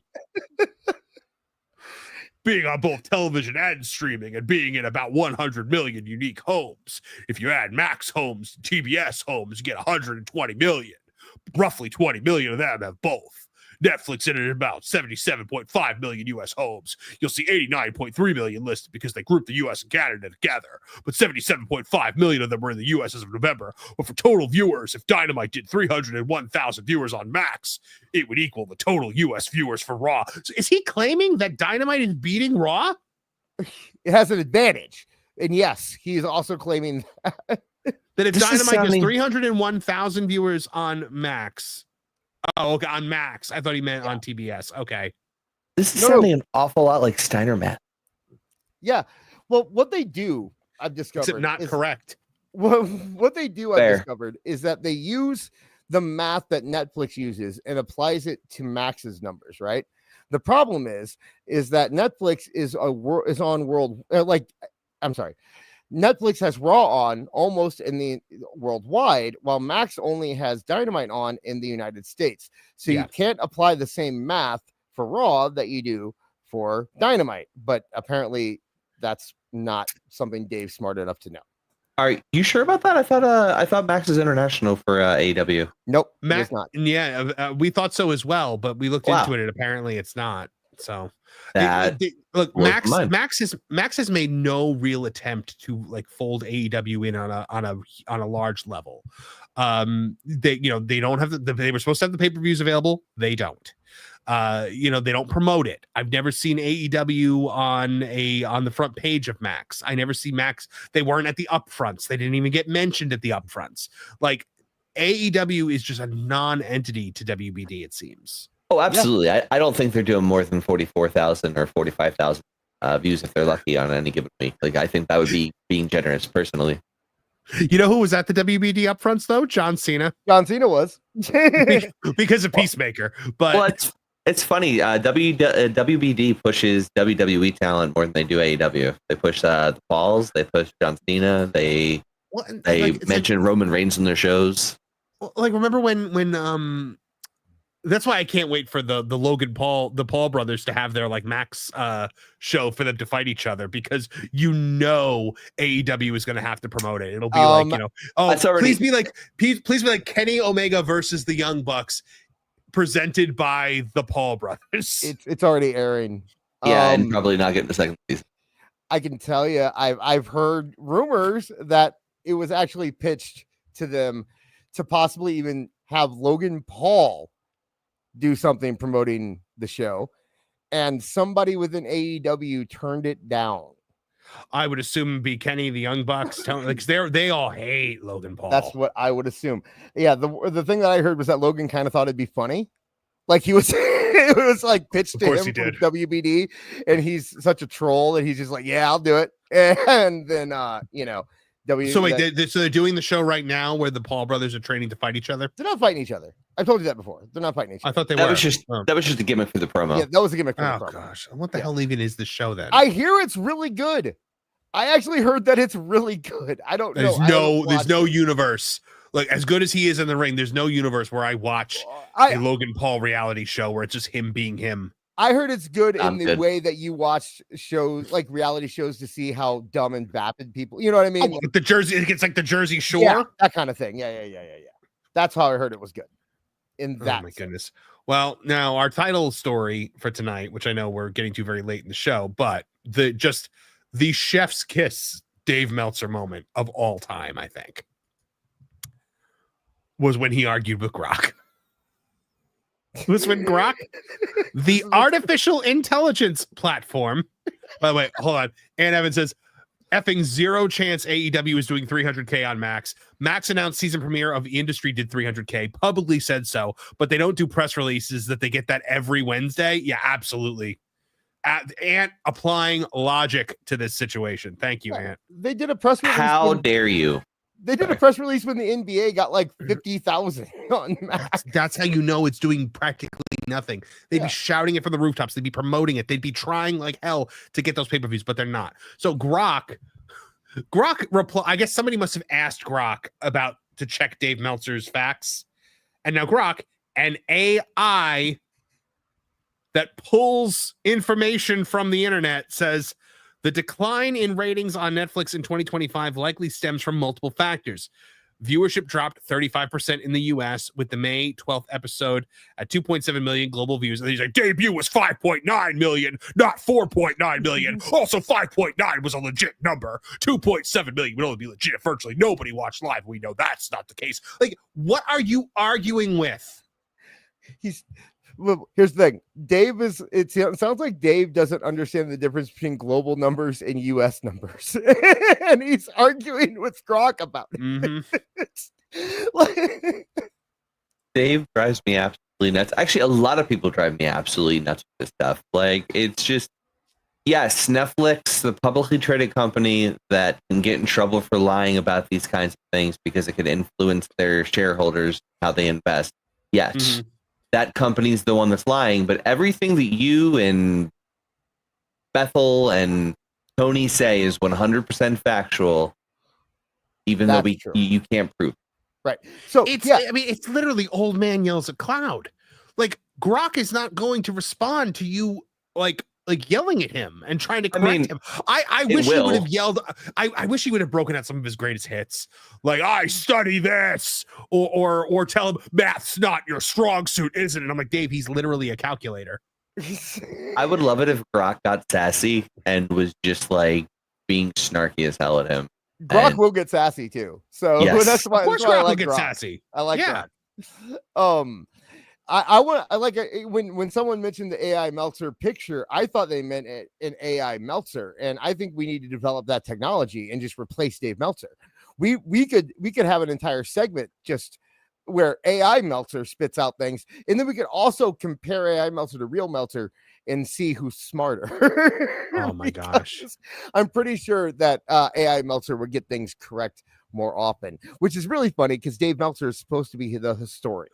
That's what everyone always says about him. He's a good historian. He's not great at the other stuff, but he's a good historian, right? Hold on. I need an actual like screen cap of this Meltzer tweet because I got to show it to Grok. Because I can do that right now. You want me to? Yeah. Can you like send it over to me? Yeah. Give me. I'll throw it in the group. Yeah, please do. I'm sure I saved it somewhere, but I don't know where. You sent it to me on X? Yeah, I'll send it over there. Okay, it'll cool. be there. It'll be there in a minute. Give me a minute here, but you guys carry on. Yeah, no, it's it's just wild, man. Like, come on. Like, why do you have to argue? Like, is he so threatened by the existence of an AI correcting him, an AI that could pull from infinite resources? I don't know. It's not a good look. He's just a super, super weird dude.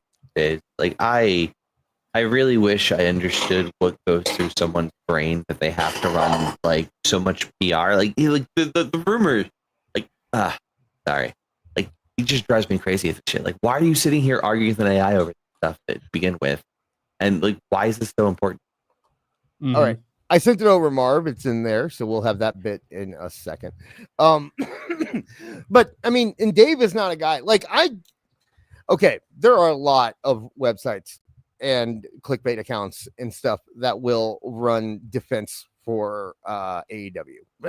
Like virtually 90% of them, I'd say.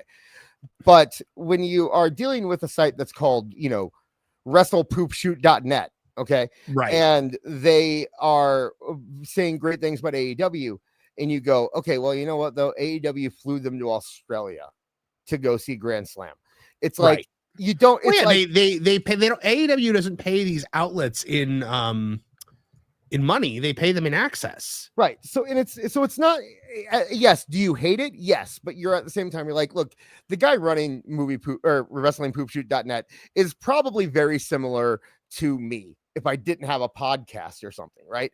So if it's just a regular dude who doesn't have a voice out there too much and wants to do a blog, and suddenly AEW comes out and says, hey, you know what? I like your blog. I'm going to fly you to Australia, right? It might not make you say nice. It might not be like it might not be like, I'm going to say nice things about AEW to make sure they keep doing this. But I'm sure you are way more likely to like Tony Khan and have a positive opinion about him and hope that AEW does well if these people are giving you this. So it's not even so much an integrity thing as it's just he's taking advantage of fans, because all these people are fans. They're not journalists. Dave Meltzer, on the other hand, has no excuse for doing this. You want to see what Grok had to say? Yes, of course I do.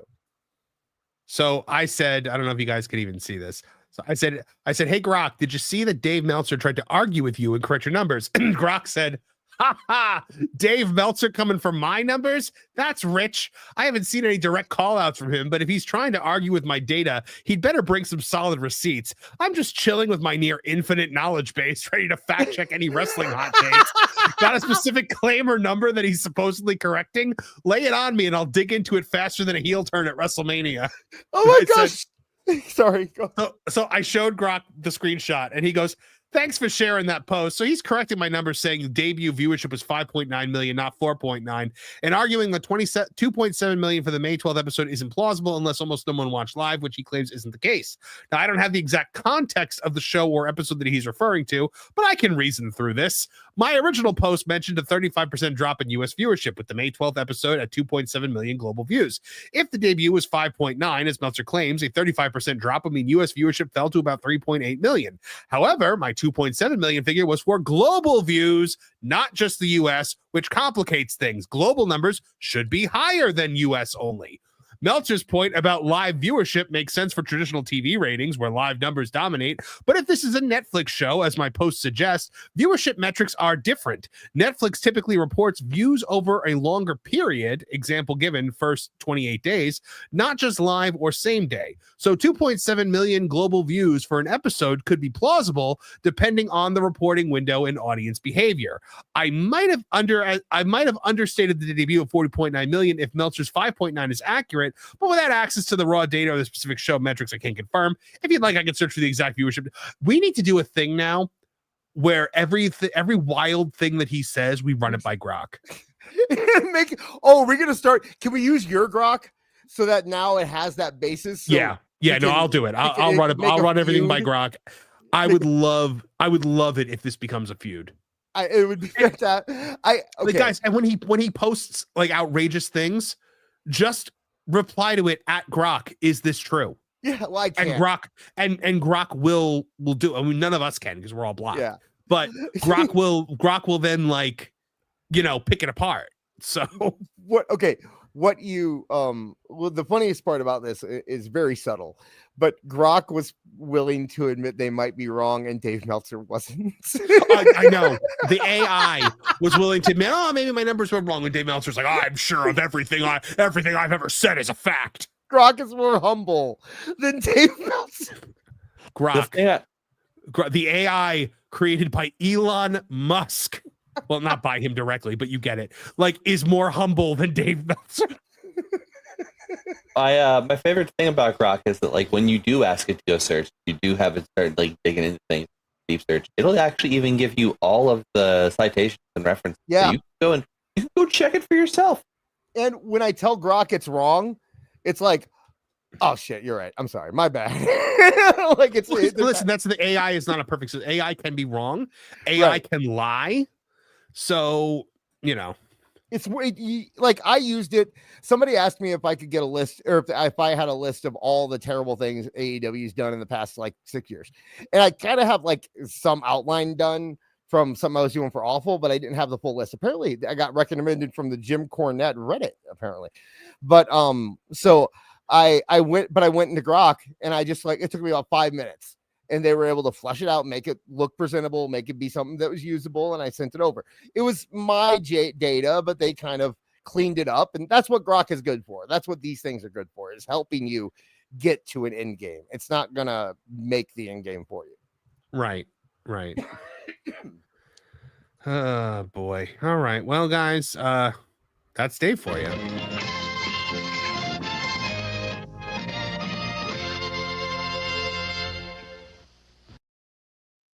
All right, let's get some more of your super chats out here, guys, because as you guys know, you are the beating heart of this show. So, let's see, where did we actually leave off? Absinthe. Yes. Regina Sharp for $5 says, I challenge you, sir, from Tooney. Light glove slap, and very well, I accept. Picks up a metal gauntlet and clonks him. Ow, no fair. Regina Sharp for $5 says, oh my God, heel diss has made WWE the UFC gateway drug. William Thompson showing up for $2. Hello, William Thompson. Good to see you here, my friend. He says, sorry I'm late, Marvin. I'll still be here on Thursday. Well, hopefully you will, my friend, because it should be a good one on Thursday. Tooney Talk TV. I believe we are currently slated to do our 1 year anniversary show, though I might move that back to next week if certain people are not able to make it the way I don't know if they were being serious to me. So we will see. But Thursday will be a great show, regardless of whether it's this week or next week. That's our big celebratory stream. CWJ 128 for $2 is last year. WWE had more revenue than the UFC. So they're all pushing back on you, Dis, I think, with this. Yep. Yeah. Andre Adams for $4.99 says Adam Cole built like he tapped out to a purple nurple. When Adam Cole walked out after that Anarchy in the Arena match, that was my abandon all hope. Like that was my moment. Like the kid in the hockey episode of South Park that's going, there's no hope, no hope, and then he flatlines. Like that was me when Adam Cole walked out after that match. Regina Sharp for $5 says, remember that time 15 midgets took on Lois in that Russian illegal fighting ring? Regina Sharp for $5 says, Osprey speaks very coherent Bruvlish. You just need to study Bruvlish. CWJ 128 for $2 says 1,000 bruvs and still didn't draw a dime. That's still my favorite thing. He broke 10,000 guitars, didn't draw a dime with Eddie Gilbert. That was right. It was Eddie Gilbert. It was on Roundtable, Legends Roundtable. No, it wasn't Eddie Gilbert. It was somebody's brother, wasn't it? No, I think it was. I'm pretty sure it was Eddie Gilbert. Broke 1,000 guitars, maybe not. No. It was Graham. It was the Graham. It was Eddie Graham. It was Graham. Yes, the Graham kid. Yeah. It was. So, and that was in the Monday Night Wars documentary. Gotcha. Okay. So, yeah, that's where it was from. I remember that. I just remember him from the opening of Legends Roundtable. It was by the way, unfair. I love Jeff Jarrett. I think the Never Drew a Dime meme is funny, but Jeff Jarrett, he drew some dimes in his day. I love when he appears wildly. Hold on. Let's see if time gets me it. up like that. A wild slapnuts appears. Double J, Jeff Jarrett. I love it. He looks confused. Look up Marky D. 1, 2, 3. Yeah, Time. no, you'll enjoy it. Like, hold on, I'll play it one more time. A wild slapnuts appears. Double J, Jeff Jarrett. There's so many questions, right? Like, why is there a bird with Hulk Hogan's head on it? I'd love to get Marky on the show one time. That'd be a guest that I'd like. That would be. I would freak out for that, man, because I think he's the best. I think he's just incredible. He's fantastic. What the hell did I just watch? Watch seriously. A wild slapnuts appears. Double J, Jeff Jarrett.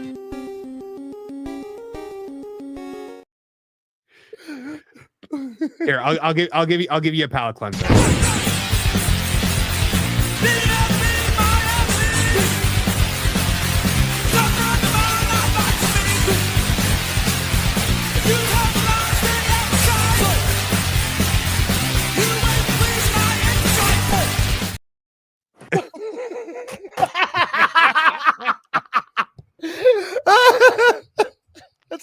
That's a better reaction than we ever got from Kev, to be fair.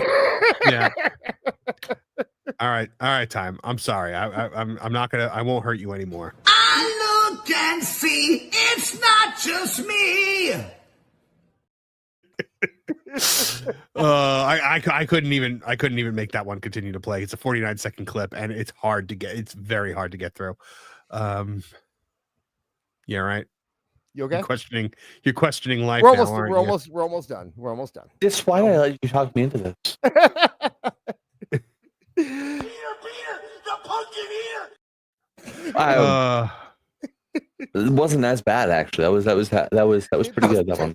That was that I'm literally trying. I'm trying to bring you back up now. Hold on. Being a dog, I like to prey on my opponents.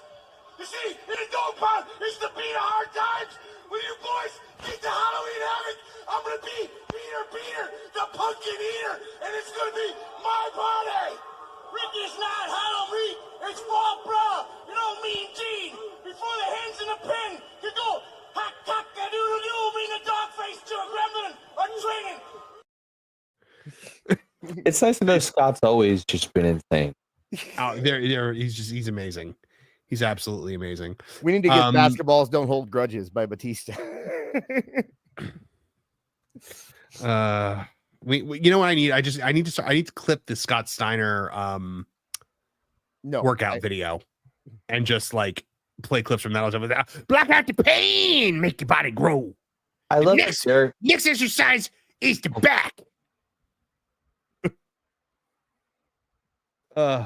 Yes, there's a Scott Steiner workout video. It apparently didn't sell very well. It is I can't imagine why. It's the most insane thing because it's like him lifting like tree trunks and like squatting with like women on his shoulders. Yeah, it's that big public. That sounds like you know how some workout videos come with like resistance bands. Like I'm pretty sure this one comes with like two hookers and a tree trunk. And he insults you the whole time. Giant mooring chains that normally pull boats into the harbor for you to lift. Three prostitutes, 2-way belts, and a 8-ball on a pear tree. Gotta take the bump off of this peak on top of a peak. My Andre has a 199 says Osprey talk like he tongue kissed piranhas. And finally, Liquid Fox for $2 Canadian says, I just realized I'm 6 months smoke free. I did it. You did it, man. That's you know what? That is awesome. I need to play you something celebratory. Yeah, here we go. I defeated Scrooge McDuck! We were on the same team! All right. Well, that does it for. We got one more. Yep. Juan Alacan for $5. JC Jane just beat Stephanie Vacker for the title. My God, what have they done to my bootyful queen? And then, of course, he closes it with a nice, strong. Oh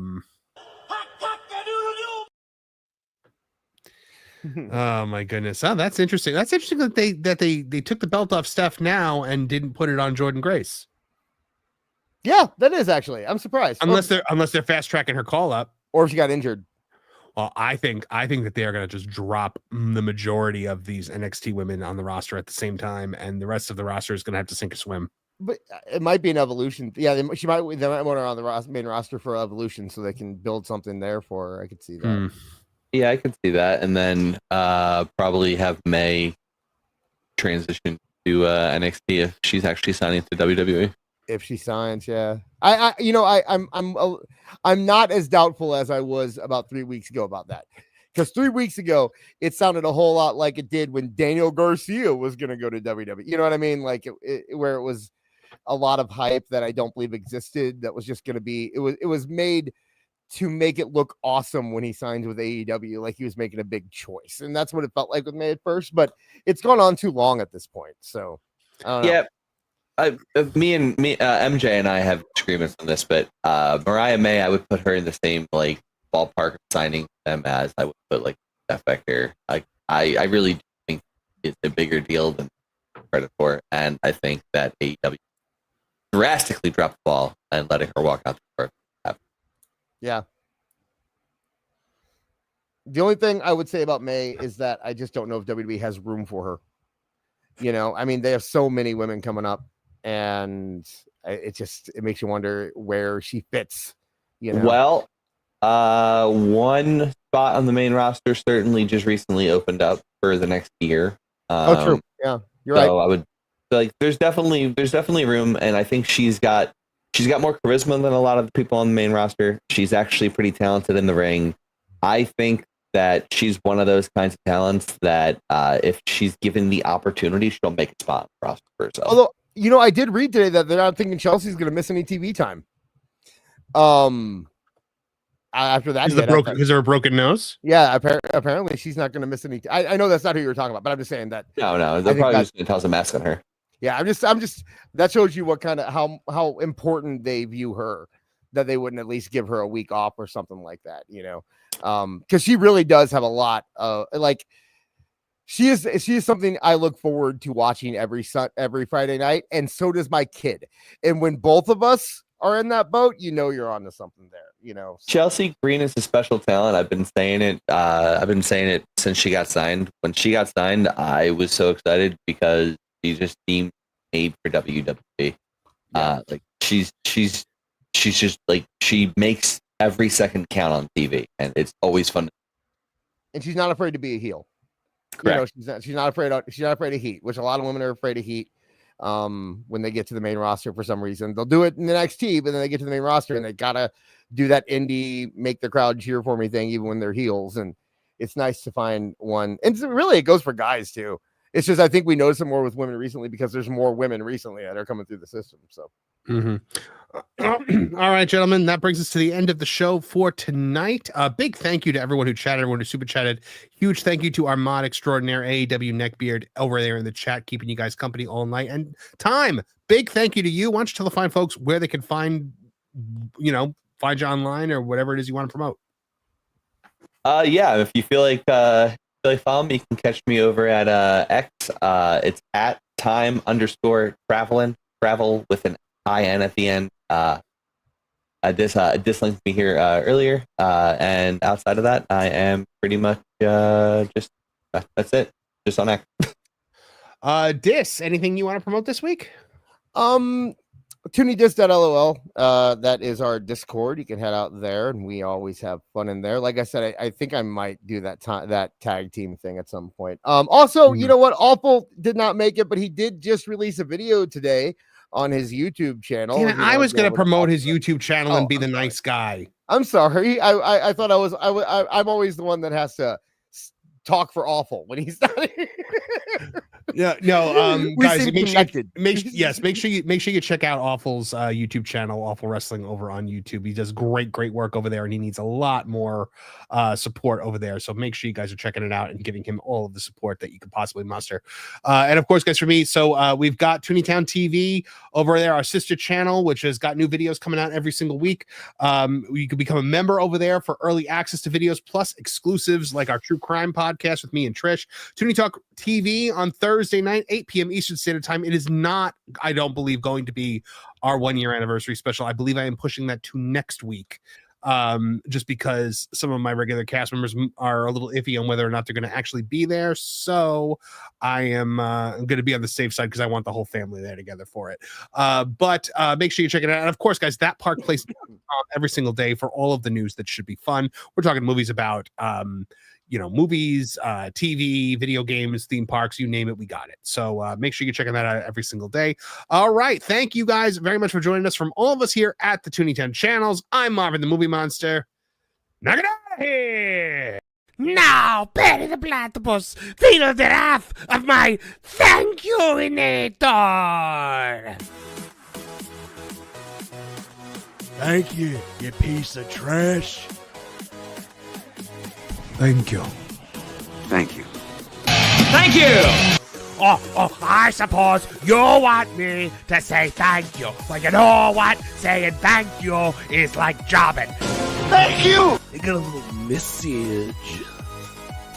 Thank you. Ooh, yeah. Oh, thank you! Oh, thank you! Thank you! Thank you!